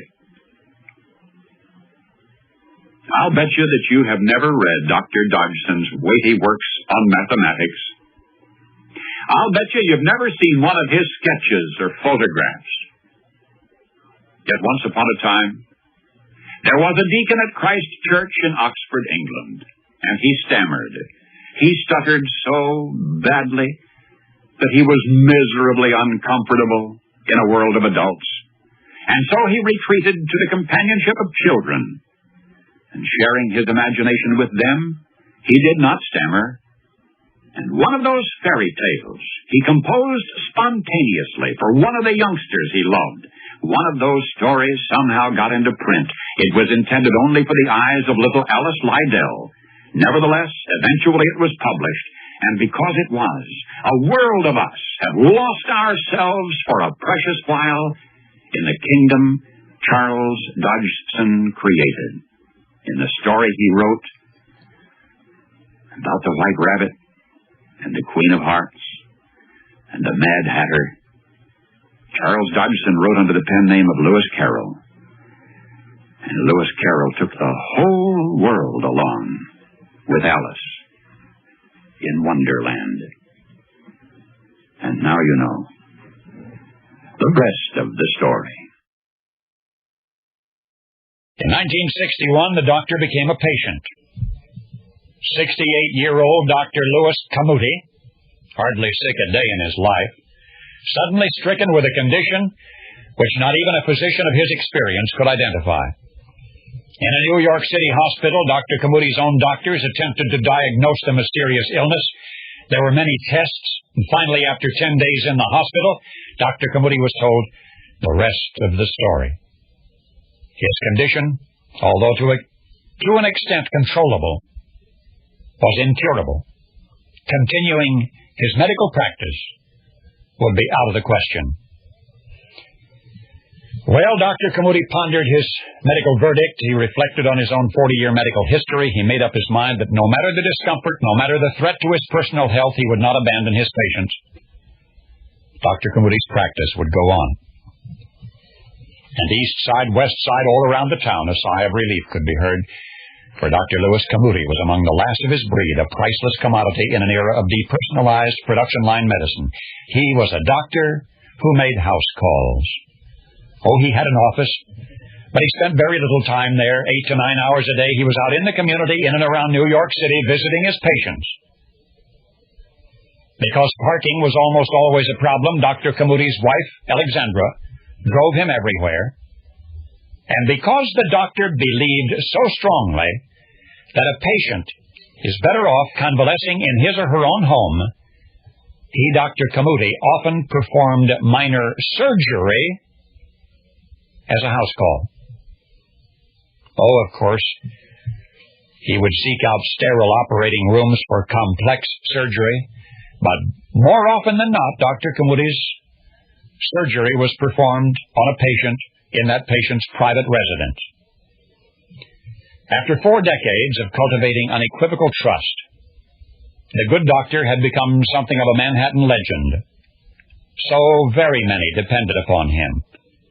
And now, even though his medical condition had given him every reason in the world to retire, he just would not desert those who needed him. So Dr. Camuti left the hospital to continue his practice, and as before, wife Alexandra would chauffeur his daily rounds, and when possible, the doctor would operate on his patients in the patient's own home. The telephone calls continued into the middle of the night from rich and poor, from teachers and lawyers and shopkeepers and celebrities. One urgent telegram, a house call request, almost put Dr. Camuti on an airplane bound for Naples, Italy. He would remain active for another 2 decades, extending his extraordinary practice to 60 years. And then in February of 1981, Dr. Camuti passed away, a heart attack en route to a house call. He was 87. Far as we know, the medical condition originally diagnosed in 1961 had played no part in his death, although it made his last 20 years very difficult. For Dr. Camuti's patients, the Manhattanites recipients of his remarkable bedside manner, were cats. That's right, Dr. Camuti was a doctor of veterinary medicine, specializing in cats. Perhaps the world's best-known, best-loved cat doctor, and the condition which hospitalized him in 1961, the affliction under which he lovingly labored all through the last 2 decades of his unique house call practice, was a severe allergy to cats. And now you know the rest of the story. Now, the rest of the story. Jackie Jean stared up into the bright light above the operating table, and it seemed to consume her. A simple procedure, the doctor had called it, a little dilation, a little scraping, and good as new in no time. Of course, back home in Arkansas, they'd had another name for it. They called it an abortion. In that lightning-fast way your mind works when it's scared, Jackie Jean's rewound and replayed every mistake that had led her to this rotten place. It had been a mistake, for instance, letting herself be born to parents so young, a 15-year young mother and a 17-year young alcoholic father. It had been a mistake letting her parents separate when she was only 6, then letting her dad take her hitchhiking across the country. It had been a mistake singing in bars for nickels, the age of 7. And just because Dad told her to. And then sleeping in Salvation Army shelters because he couldn't or wouldn't go to work. It had been a mistake, winding up on welfare in the slums of Los Angeles and then helping subsidize her father's bad habits by hawking greeting cards on the street. It had been a mistake hiring herself out as a maid at 13 and then letting herself envy the wealthy family that she worked for. But the biggest mistake of all was a no-good named John Sarkeesian. Jackie Jean was 18 when she met him at a donut shop in Fresno. He was so handsome, so exotic, so fascinating. So she married him and found out that he also was a bum. A lazy, alcoholic bum like her father. Also a heavy gambler and a bit of a brute. No sooner were they married than Jackie Jean wanted out. John begged her, "Give me 3 months." She gave him 3 months, after which she still wanted a divorce, only now she was pregnant. John had never earned enough money to support the 2 of them. He could scarcely be counted upon to support 3. So now lying there on the abortionist's table, staring up into that awful overhead light, Jackie Jean wondered how she could have made so many terrible, terrible mistakes, or why she should now seek to erase them all by making one more mistake. "Are you ready?" the doctor asked in a cool, calm voice. "No," Jackie Jean answered, "I am not." And with that, she got up off the table and put on her clothing and walked out the door. If she could, she would go home and make her marriage work. If she couldn't, she would have her baby anyway. And the two would do it somehow. Either way, the odds were against her. Jostled in and out of 17 different schools, Jackie Jean, still 18, had not even managed a high school diploma. But she could sing for nickels if she had to. At least her dad had taught her that. And so she did. For once upon a string of mostly unavoidable mistakes, there was a teenager from Kensett, Arkansas, who suddenly started doing things right, like May 20, 1946, when she gave birth to a daughter named Sherilyn, a little girl who had come within moments of being lost to an abortionist's knife, a child with no chance, whom the world now knows simply as Cher. That name is now in lights. Cher. Cher. Only now you know the rest of the story. Now, the rest of the story. Imagine taking a deep breath and nothing happens. Oh, I mean nothing. As though you'd never inhaled at all. That's just what happened to Chris one night after dinner. He took a breath and yet did not. Predictably, he panicked. He tried to breathe more and more deeply, but his oxygen-starved bloodstream would not be. And then cramping and the diaphragmatic spasms. The ambulance arrived in time. Chris was rushed to Good Samaritan Hospital in Los Angeles. There was emergency treatment. Well, this is the rest of the story. Once upon a time, Chris was a pre-med student. Show business was the furthest thing from his mind, but when his family went broke, good dancers, so Chris got a job in the chorus of a musical. And there followed more musicals and better parts. And before he knew it, Chris was performing musical comedy in Hollywood, and he was a star. Under contract to MGM, he also appeared in loan-outs to 20th Century Fox. And then one autumn, Chris was offered the role of a lifetime, a part in a surefire hit picture that would make his a household name forever after. It was an unusual role, requiring an exotic costume and makeup, but with 4 weeks of rehearsals, there was plenty of time to experiment to get everything just right. The makeup artists finally settled on clown white grease paint, followed by a generous powder puffing of pure aluminum dust. In one 10-hour shooting day, Chris would be powdered 24 or more times with that aluminum dust. So then he'd be breathing metallic dust, taking more and more of it into his lungs. It was very early in the production that Chris was rushed to the hospital. His skin was a brilliant blue. He struggled for each breath, and yet beneath his oxygen chant, he continued to receive phone calls from the studio. The moguls, characteristically short on sympathy, now were furious. Chris could not possibly be sick, they insisted. He was due on the set. But Chris was sick, a severe reaction to his metal dust makeup, and although after many weeks he did recover, chronic bronchitis plagued him to the end of his days. And the once-in-a-lifetime movie role, that went to another actor, on whom the makeup artists did use aluminum paste instead of dust. After losing the part, Chris's show business career went into a tailspin. More than 2 decades would pass before he reemerged as a television superstar of the first magnitude. And so it is Jack Haley, whom generations of children have loved and remembered as the Tin Woodman in The Wizard of Oz. And because Chris was allergic to the tin, he had to drop out of Dreamland, only to strike it rich in 1962 as Jed Clampett of the Beverly Hillbillies, and again later as a charming, tenacious detective called Barnaby Jones. You have long admired Chris, and this week mourned the passing of Christian Ebsen, Buddy Ebsen. Only now you know the rest of the story. Now, the rest of the story.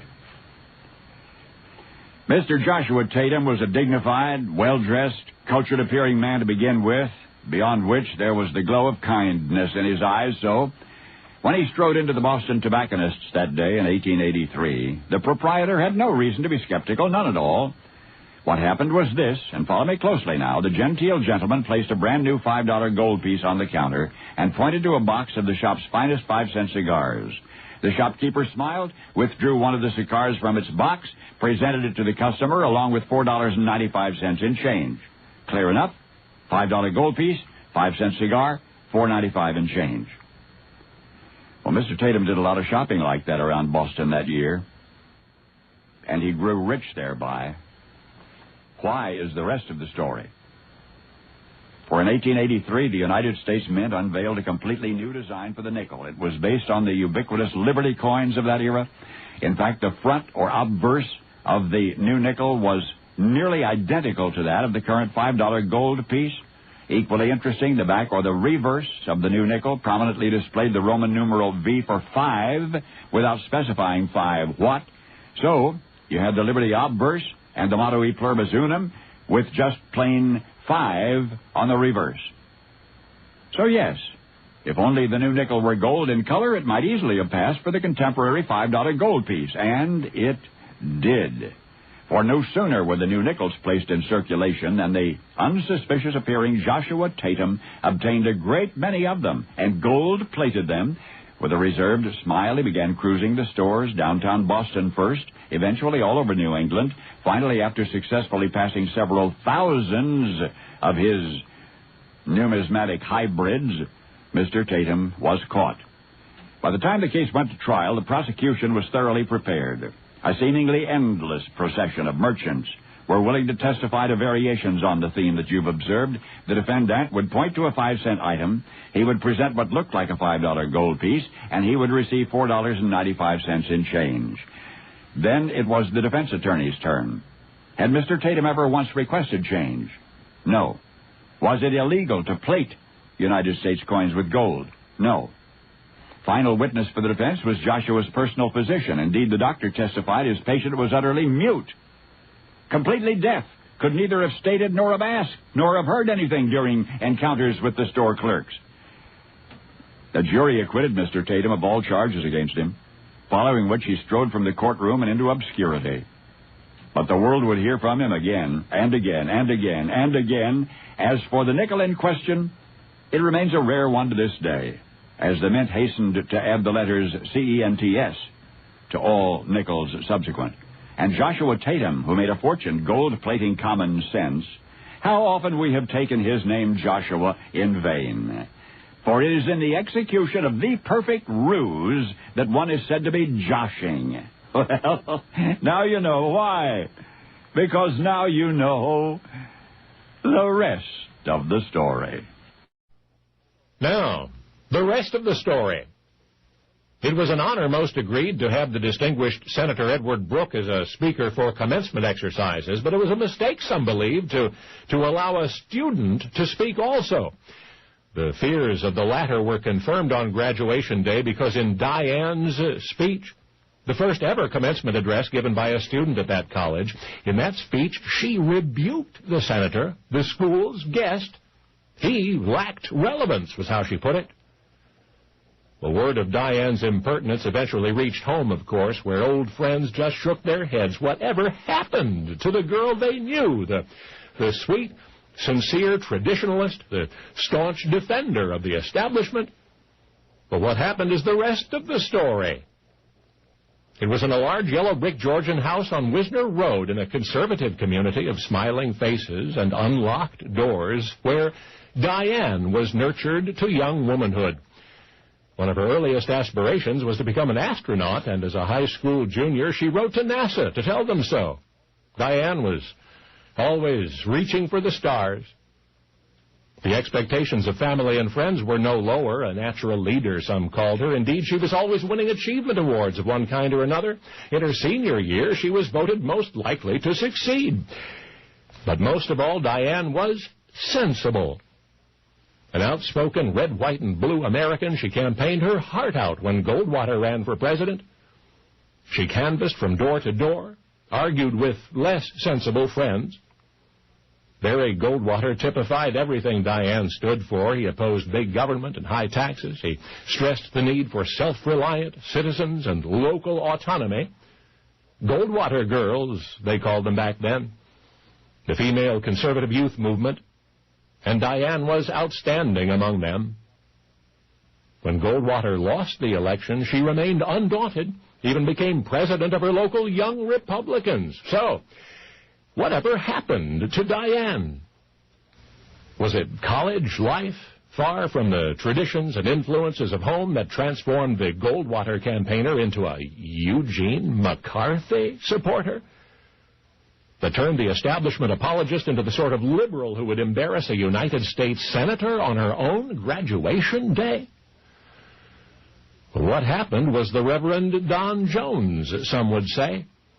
He was the youth pastor in Diane's church who once took his teenage flock to an urban ghetto to witness inner-city poverty firsthand. What Pastor Jones did had a tremendous impact on Diane, others would later recall, particularly when the girl from the insular suburbs saw what was happening to children in that other world next door. You see, Diane philosophically moved slowly but surely to the left after that.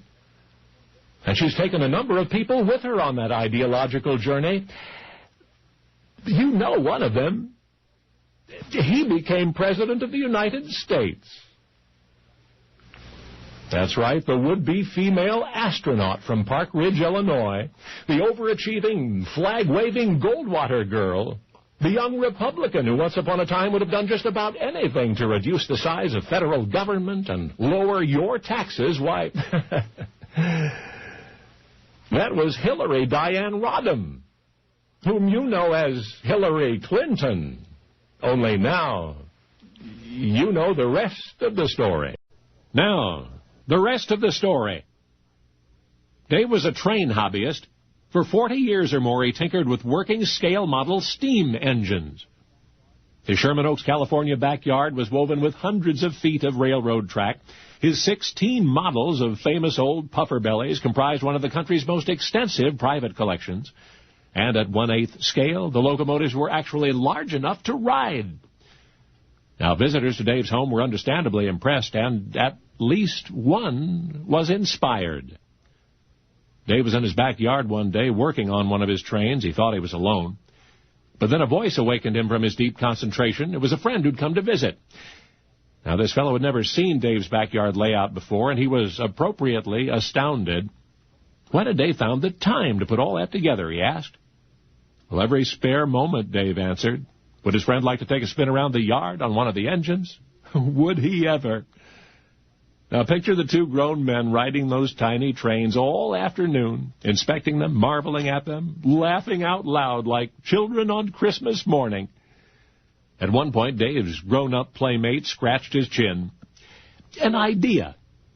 Why not build a miniature train like this on the grounds of a supermarket? Parents could shop for groceries while their children rode the train. Yes, it was a splendid idea, said Dave. An expensive one, too. But certainly backers could be found to cover the initial production costs. Then the supermarket could either buy the train or simply rent to the concessionaire. Well, Dave's friend was quiet for a little bit. The wheels were turning. I've got to go home, he said finally. I'll call you later. In fact, later was much later before Dave got that call, and then it was a joyously urgent request. Come to my office right away. But when he got there, Dave was just dazzled by a large, carefully constructed relief map. And on that map was a rideable miniature model train and a station house and additional buildings. Remember that afternoon in your backyard? The gentleman asked. Of course, Dave smiled. It was a terrific design, he said, but where was the supermarket? Well, there was none. Right now, I should explain that there are few serious scale model train hobbyists in this country who do not remember Dave as one of them. But that renown achieved in his spare time was eclipsed by his professional accomplishments. You see, Dave was a composer and orchestral conductor. He scored motion pictures. He was musical director of TV's Red Skelton Show and Bonanza and Little House on the Prairie. David Rose. And you know David's friend as well, his fellow miniature railroad enthusiast, because the idea that was born in David Rose's backyard way over half a century ago quickly outgrew the supermarket parking lot concept. You see, David's visitor, the gentleman so impressed by those museum-quality scale models he saw, he was thus inspired to build for himself and for everyone the most magnificent microcosm on Earth. His name was Walt Disney. And, of course, his world built to scale, his model train entwined domain, is Disneyland. Only now you know the rest of the story. Now, the rest of the story. And this is the story of two tribes, one which belonged and another which did not, a native tribe and an invading tribe. Now, the natives knew it was only a matter of time before the gods had their revenge. Indeed, the invading tribesmen, far from their own hunting grounds, foraged awkwardly. As long as the sun smiled and the land was warm, they would get by. But when the terrible cold had descended upon them, they would be lost. And it happened just as the native tribesmen had foreseen. In fact, in the lore of the invaders, it would long be remembered as the starving time. The invaders had relied on their food gatherers who had gone afar, yet because they traveled such great distances, their supplies were mostly spoiled by the time they returned, and the cold wind swept across the swamp, and the invaders were sore afraid. Especially their hunters set out in search of game and returned empty-handed. So far from their own tribal territory, they scarcely knew what they were looking for. Nothing that appeared edible was growing. So moment by moment, the invaders' choice grew clearer. Either they must abandon their tribal traditions or starve. First to be eaten were the horses, and then the dogs, and then the cats, and eventually the mice, and the rats. Now, their meager rations were guarded carefully. Tribesmen caught stealing them were punished by death. While the hunters scoured the wilds for roots and snakes to feed upon, the native tribesmen, remember them? They seized the opportunity to kill off their enemies. Too weak to resist, the intruders died by the dozen. As the starving time continued, leather became almost palatable, and at last the inevitable, the shattering of the ultimate tribal taboo. You saw this coming, didn't you? Cannibalism. The invaders managed to kill one of the natives, and they ate him. They ate him. One of the starving invaders even killed his own wife, and yes, her too. Of course, even in the madness of that terrible time, there were some tribal laws which must not be broken. So the aforementioned man was himself put to death. So many of the invading tribesmen did not survive that winter. The natives took some satisfaction in that. What you have seen through their eyes. To them, you see, the men who had invaded their shores were simply members of a strange, distant tribe. In the centuries since, we Americans have much romanticized our roots on this continent. Perhaps there's nothing very wrong with the repeatedly invoked image of a turkey and a pumpkin pie feast that never was. But the true thanks in our Thanksgiving ought to be that no matter how hard things get, and they are hard sometimes, they will never again be as hard as they once were. When men reverted to eating their enemies, and eventually their wives. In 1610, in Jamestown.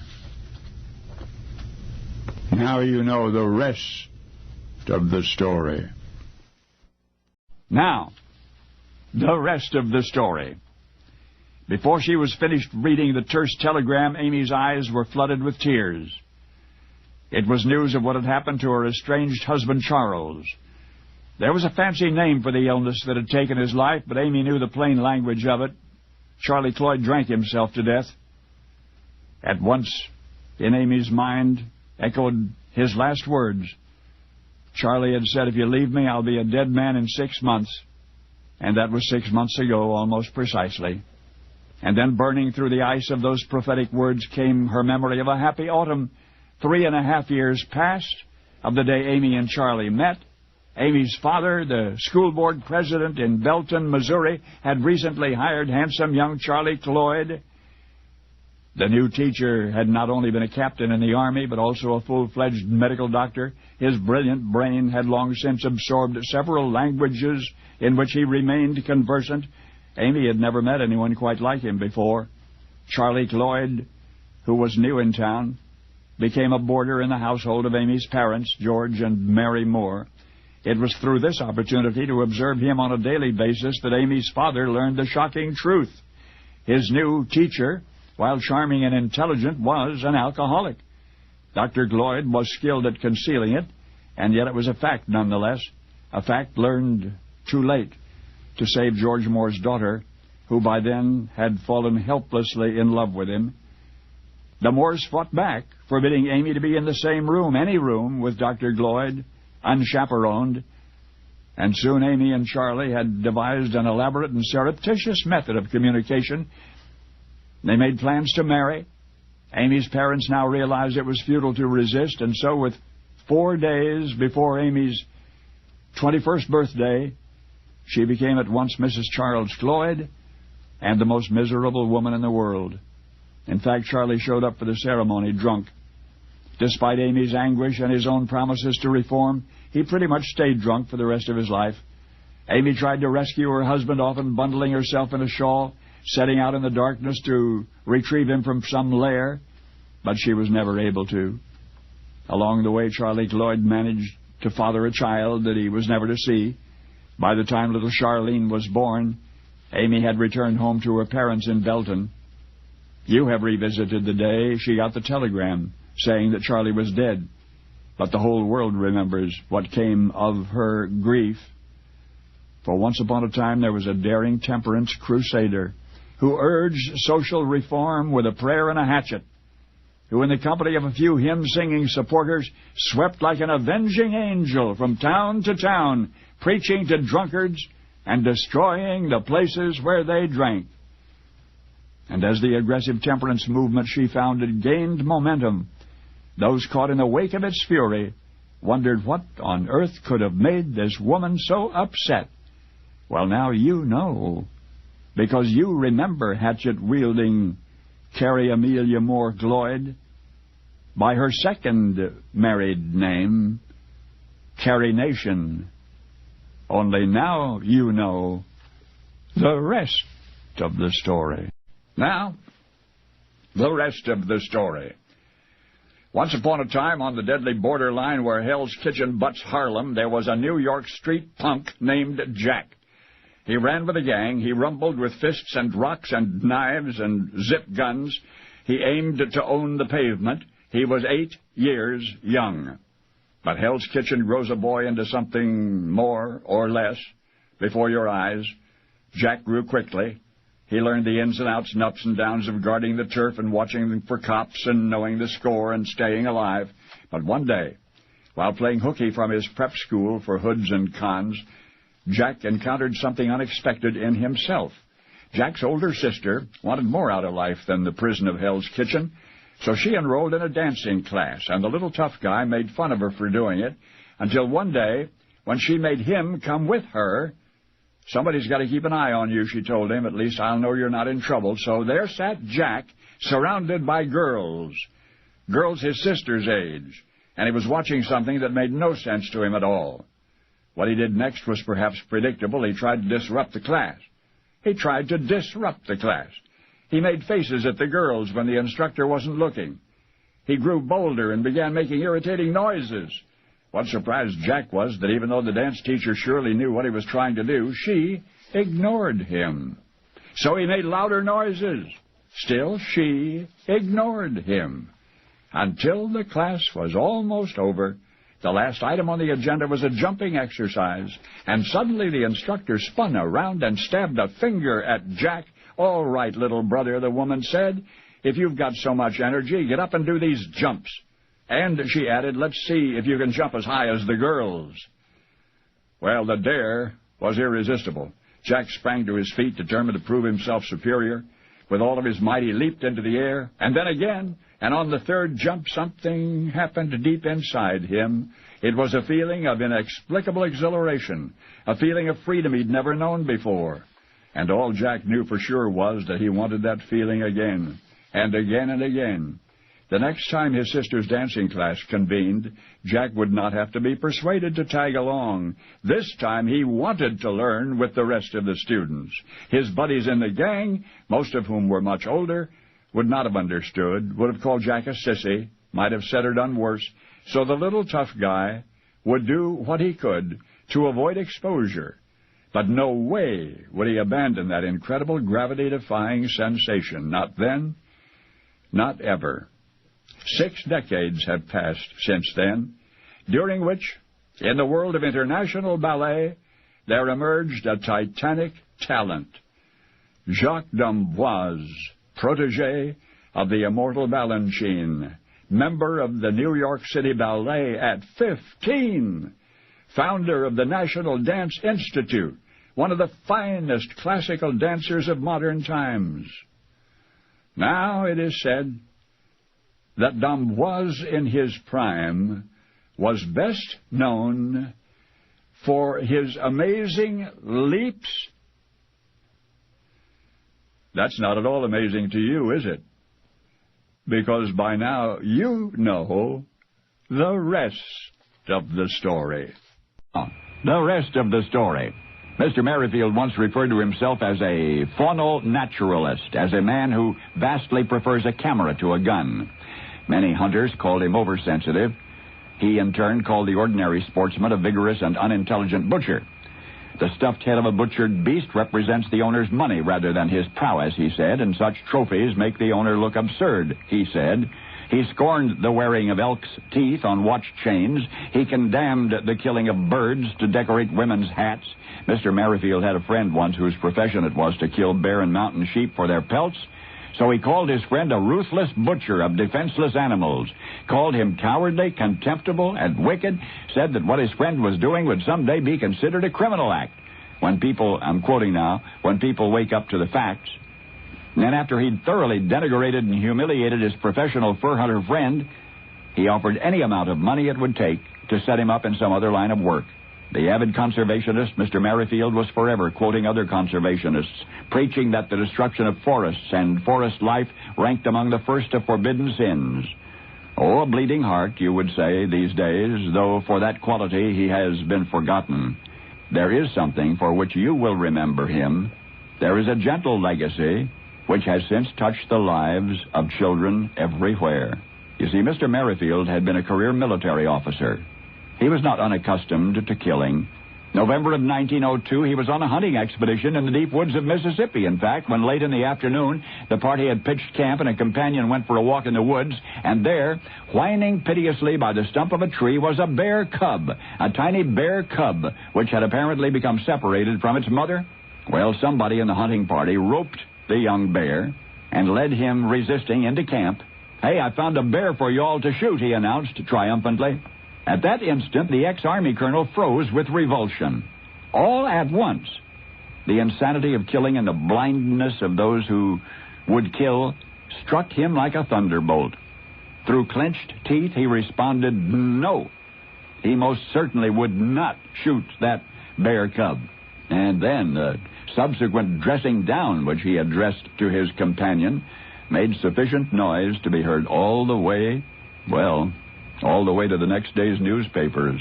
Now, the newsworthiness of this incident was derived from the fact that he, this man who refused to kill a defenseless bear cub, was then very well known as a crusty, virile veteran of many safaris. He was, in fact, a big game hunter. That was his reputation. Yet it was that one incident in the backwoods of Mississippi, precisely 100 years ago, November of 1902, which inspired toy manufacturers all over the world to honor his name.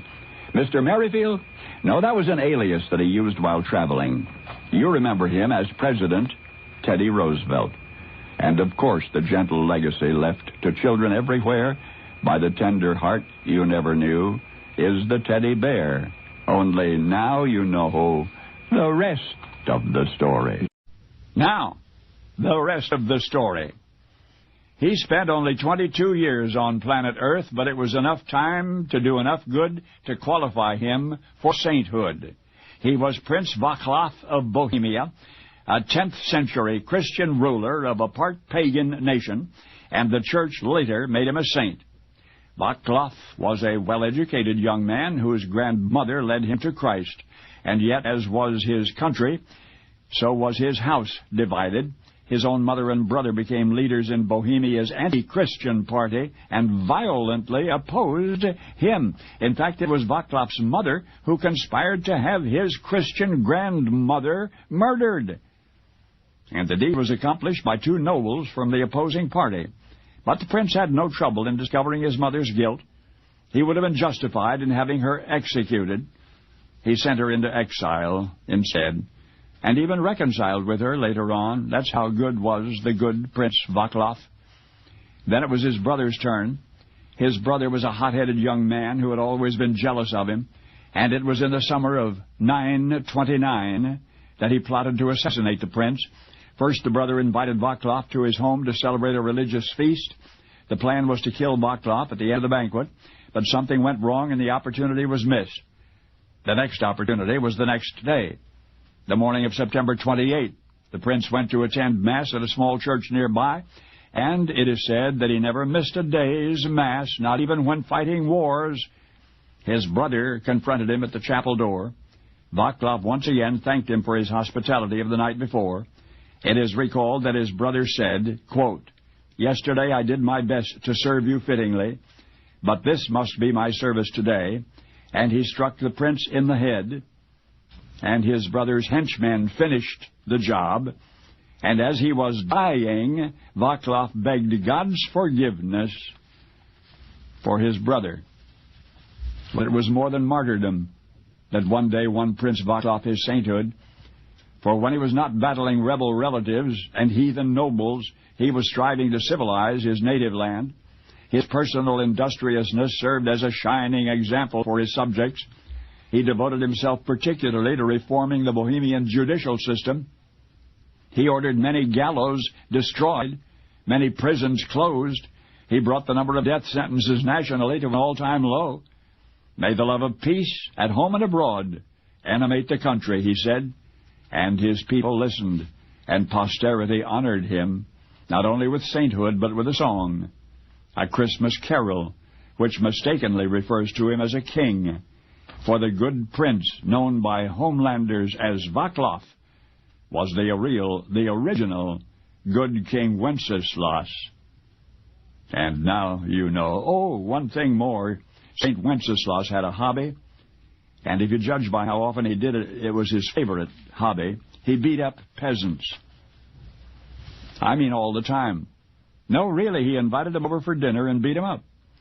Now you know the rest of the story. Now, the rest of the story. I want you to meet Johann Roll. He drinks, he plays cards, he's very good at both. In fact, Johann Roll drinks and plays cards better than he does anything else in the entire world. Now, since he is also Colonel Johann Roll, one might imagine that he's rather good at soldiering, and he's not bad. He's particularly fond of the pomp and ceremony that go along with the soldiering, the drills, the parades, the stirring music of military bands. Make no mistake, however, Colonel Roll is a dangerous man, especially in the estimation of the rebel soldiers whom he has characterized as disorganized peasants and country clowns in the Continental Army of General George Washington. You see, in less than a week, the country clowns are going home. December 31, 1776, the enlistments of the vast majority of Washington's troops will expire. Overwhelmed by the hardships they've repeatedly encountered, including a succession of effortless victories by the British, many of these troops have already laid down their muskets, have returned to their farms. There's only one hope remaining for the revolutionaries, and the slender thread that suspends that hope is tied to a tiny New Jersey town named Trenton. Guess who's waiting there? Right. Colonel Johann Rall, 56-year-old veteran of the French and Indian War, Hessian mercenary for the Russians in their war against the Turks, and now hired gun for the British in their war against the rebellious American colonists.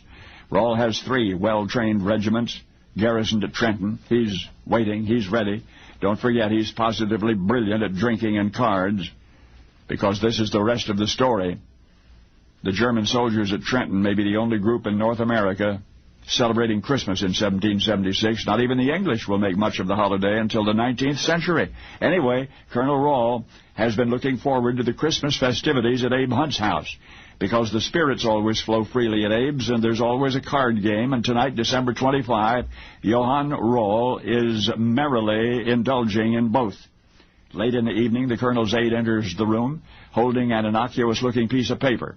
When Rall asks what it is, the aide replies that a British operative has just handed it to him. The colonel takes this piece of paper, he glances at it, and then thrusts it into his pocket. One of the celebrants at the card table suggests to Colonel Rall that the communique might deserve a more deliberate perusal, to which the colonel responds in effect, "Shut up and deal." Well, for 2 centuries, the annals of American history have included gleeful references to Colonel Johann Rall's penchant for drinking and cards, reminding us again and again that, had he been less zealous in either recreation, he might have heeded the urgent message from British intelligence, reporting that the Continental Army was preparing to attack at dawn. But instead, Johann Rall stuffed the critical note in his pocket, and consequently caught by surprise, handed the colonists their first major victory of the Revolutionary War. Rall himself was killed in that pivotal battle at Trenton. But it wasn't the Christmas cheer that distracted him. It was not, as so often implied, the booze and the cards that kept him off guard, for the careless British operative had delivered to Colonel Rall the most significant information of the Revolution, and it was written in English. But that was a language of which the colonel could neither speak nor read. Not a single word. And now you know the rest of the story. Now, the rest of the story. Americans, if you forget everything I say today, except this, it'll be enough. Henry and Simon should have been friends. Simon married Henry's sister, after all, but their personalities clashed, and so did their ideals. Henry the 13th century England's King Henry III, and Simon de Montfort, the Earl of Leicester, began their relationship amicably enough as king and councillor, soon as relatives by marriage. But then Henry made Simon governor of English-ruled Gascony to restore order there, and while Simon succeeded in civilizing the region, he made so many enemies in the process that the king was compelled to humiliate him publicly, and Simon never forgave nor forgot, and so began one of the most infamous family feuds in all English history. It's called the Battles of the Brothers-in-Law. Governor Simon grew increasingly critical of King Henry, his incompetence, his extravagance, and King Henry acquiesced, obeyed Governor Simon's reforms for a while. But after a few years passed, the king managed to muster enough support to challenge the barons. And thus, hear this carefully, thus did the Battle of the Brothers-in-Law explode into the bloody baronial wars. After an entire year, Simon governed England as leader of the new Parliament. Loyalists called it a military dictatorship, but in any case, Henry's son Edward eventually managed to escape, mobilized an army of loyalists against Simon, and victorious, killed him. But there is a gruesome epilogue to the story of the vindictive king and the renegade governor. For following Simon's defeat and demise at Evesham, his enemies dismembered his corpse and sent that corpse, it is said, on one final, if disjointed, tour of England as a warning to all of the people of what happens to Democrats. But do you want to know something special? The old score between Henry and Simon has been settled. In November of 1992, as a matter of fact, when a present-day descendant of Simon vanquished a present-day descendant of Henry, and it was a different kind of battlefield, and there was no real blood this time. But there was the defeat which hurt just as much, when out of the mists of time, a blood-related champion, Simon de Montfort, the Earl of Leicester, rode into battle against a blood-related defender of the honor of King Henry III, the kinsmen of the Democrat and the demagogue, the outsider governor and the sitting king, and this time the outsider emerged triumphant. For the 20th century national leader descended from King Henry was George Bush, Sr., and the victorious governor descended from 13th century Governor Simon. That was who else? Bill Clinton. Only now you know the rest of the story. Now, the rest of the story. D.D. Suharto calls himself a plant explorer, sort of an Indiana Jones of the botanical world. D.D. Suharto, like the fictional adventurer, is affiliated with the university, in this case the Chicago campus of the University of Illinois. He has traveled to distant corners of the globe in search of treasures, and one such expedition, in 1987, took Suharto into the rainforests of Malaysia, collecting and cataloging plant leaves and tree sap, and he was focusing on one tree in particular, the Calophyllum lanigerium. None of the samples Suharto had gathered had any unusual history, medicinal or otherwise. Nonetheless, he returned home with his many specimens, submitted them for laboratory evaluation, but within days he received an urgent phone call. Scientists from the laboratory wanted to see him at once. From one of the plant specimens he'd brought back, they had extracted a compound which they were naming Calanolide A. It was like nothing the scientists had ever seen before. They beseeched Suharto he must return immediately to the rainforest, bring back a larger sample of the sap from the Calophyllum trees to confirm their findings, and the plant explorer from the University of Illinois did, and returned to Malaysia to the tropical forest of Calophyllum trees, some of them 65 feet tall, and he collected the latex-like sap, and he brought it back to the lab. Eagerly the researchers went back to work, and none of the specimens, not one, was the same as the earlier one. None was nearly so potent, they determined. So, back to Malaysia again. And again, 3 times Suharto and scientists from Chicago's Field Museum went back. Each time, the specimens with which they returned did not measure up to the potency of the first one. Now Suharto decided he would have to seek out, from among the several kinds of Calophyllum lanigerium trees, that one specific one from which they had taken the first sampling. And that was not easy. But now, on the next expedition, which took place in October of 1992, he was able to follow his original notes until on the 5th trip to the rainforest, they converged on that one specific tree. That is, they found where it had been. For by somebody in the interim, that specific tree and hundreds of its neighboring brethren had been cut down for firewood. More than 10,000 samples had been collected, but not the one which is the one which, tested by the National Cancer Institute in 1988, was able to stop certain viral effects on the human immune system and without damaging healthy cells. So the next time you hear somebody urging the preservation of the rainforests, listen, pay attention, and remember that because somebody got careless or simply didn't care, the world of medicine may have lost forever what some scientists were then certain was the cure for AIDS. And now you know the rest of the story. Now, the rest of the story. Bill and Jim were brothers-in-law, and in 1838 they went into business together manufacturing candles and soap. By 1850, their company was a large concern and still growing. Their factory was ideally located in Cincinnati, which was fast becoming the Queen City of the West and fifth largest metropolis in the United States. Now, it's 1861. Bill and Jim's Candle and Soap Company is well established by now. In fact, their star and crescent has become the country's best-known trademark. And out of the blue comes the war. The nation is suddenly in the middle of a civil war, and Bill and Jim's firm is requested to supply most of the candles and all of the soap required by the Union Army. Now, until then, the soap had been made in the factory by hand. Men had been assigned to stir the ingredients in huge wooden vats.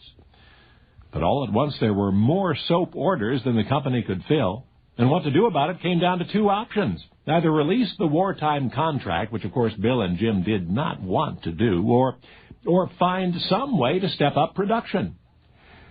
Well, the latter option, of course. Plant engineers were ordered immediately to rig up power-driven paddles for stirring. The new machinery was to be capable of operating day and night if necessary. And the machinery was assembled and was considered an unqualified success.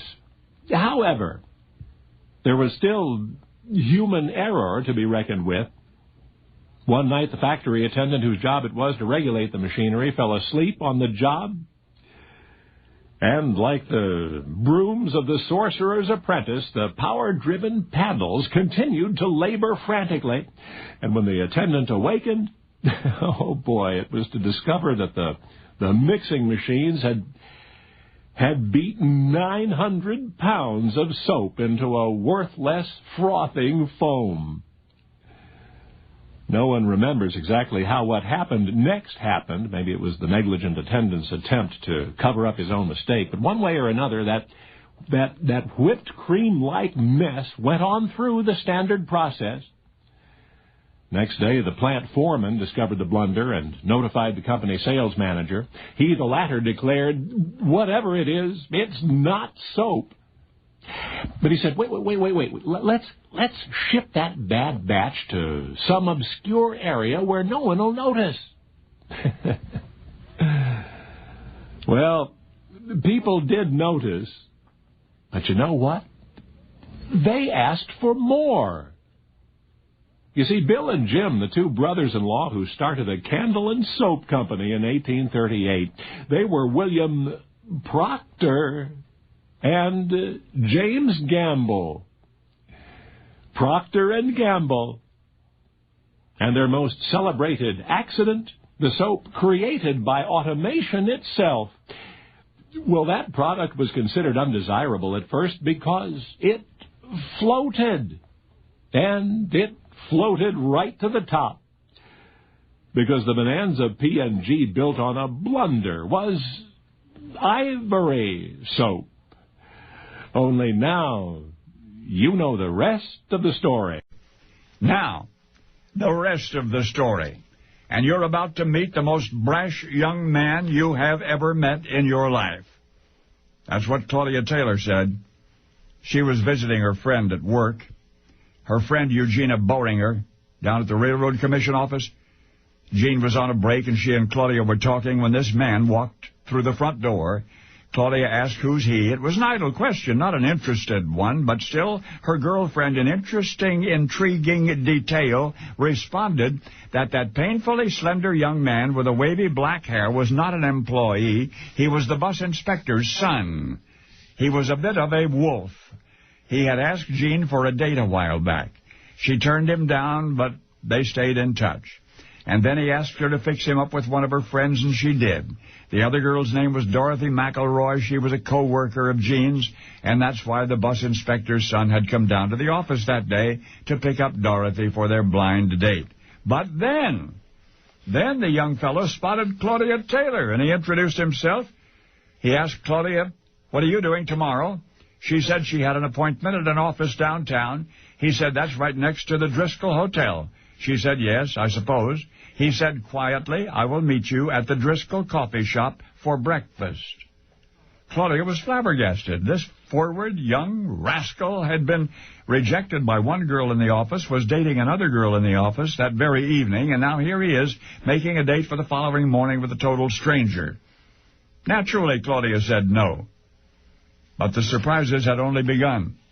Next morning, Claudia was finished with her downtown appointment when she spotted this bus inspector's son in the hotel coffee shop next door. She couldn't miss him. He was waving frantically and banging on the window to get her attention.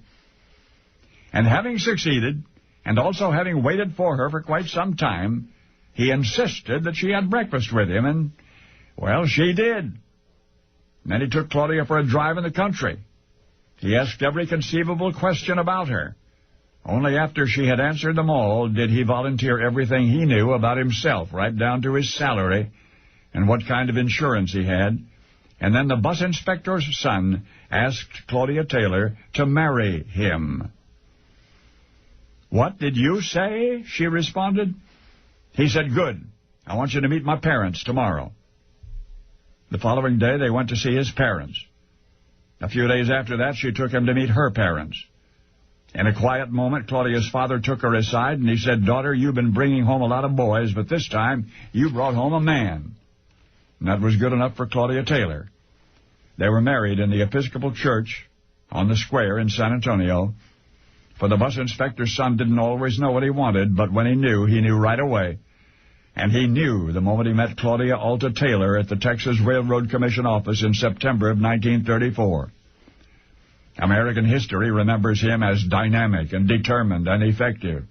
In other words, he almost always got his way, as he did that day, when he broke down the door to the heart of a young lady named Claudia, whom you know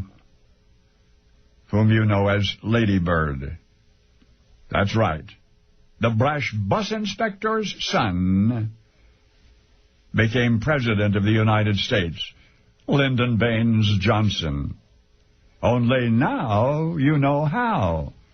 For now you know the rest of the story.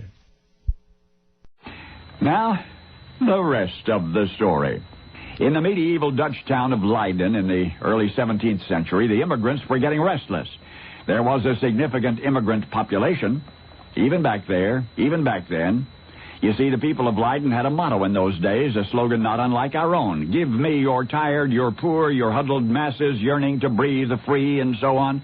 Their saying was, quote, Leiden refuses no honest people free entry, period. It was not quite as catchy as the generous entreaty inscribed on the pedestal of Lady Liberty, but it was effective, so effective that within months of its first utterance, 30% of the town of Leiden was foreign-born and foreign-speaking. But eventually, as I say, those immigrants grew restless. And the issue was tolerance, for the immigrants had come to Leiden in the first place, fleeing intolerance elsewhere in the world. In other words, these were the unwanted, the unappreciated, even the persecuted from other shores, seeking a society which would welcome them as they were, instead of insisting on conformity to local custom. But after only a little more than a decade in warm, welcoming, tolerant Leiden, the tolerated immigrants lost their own tolerance for their new home. Our children are becoming too assimilated, too Dutch, the ungrateful immigrants began complaining. Or, we aren't getting enough jobs, they complained.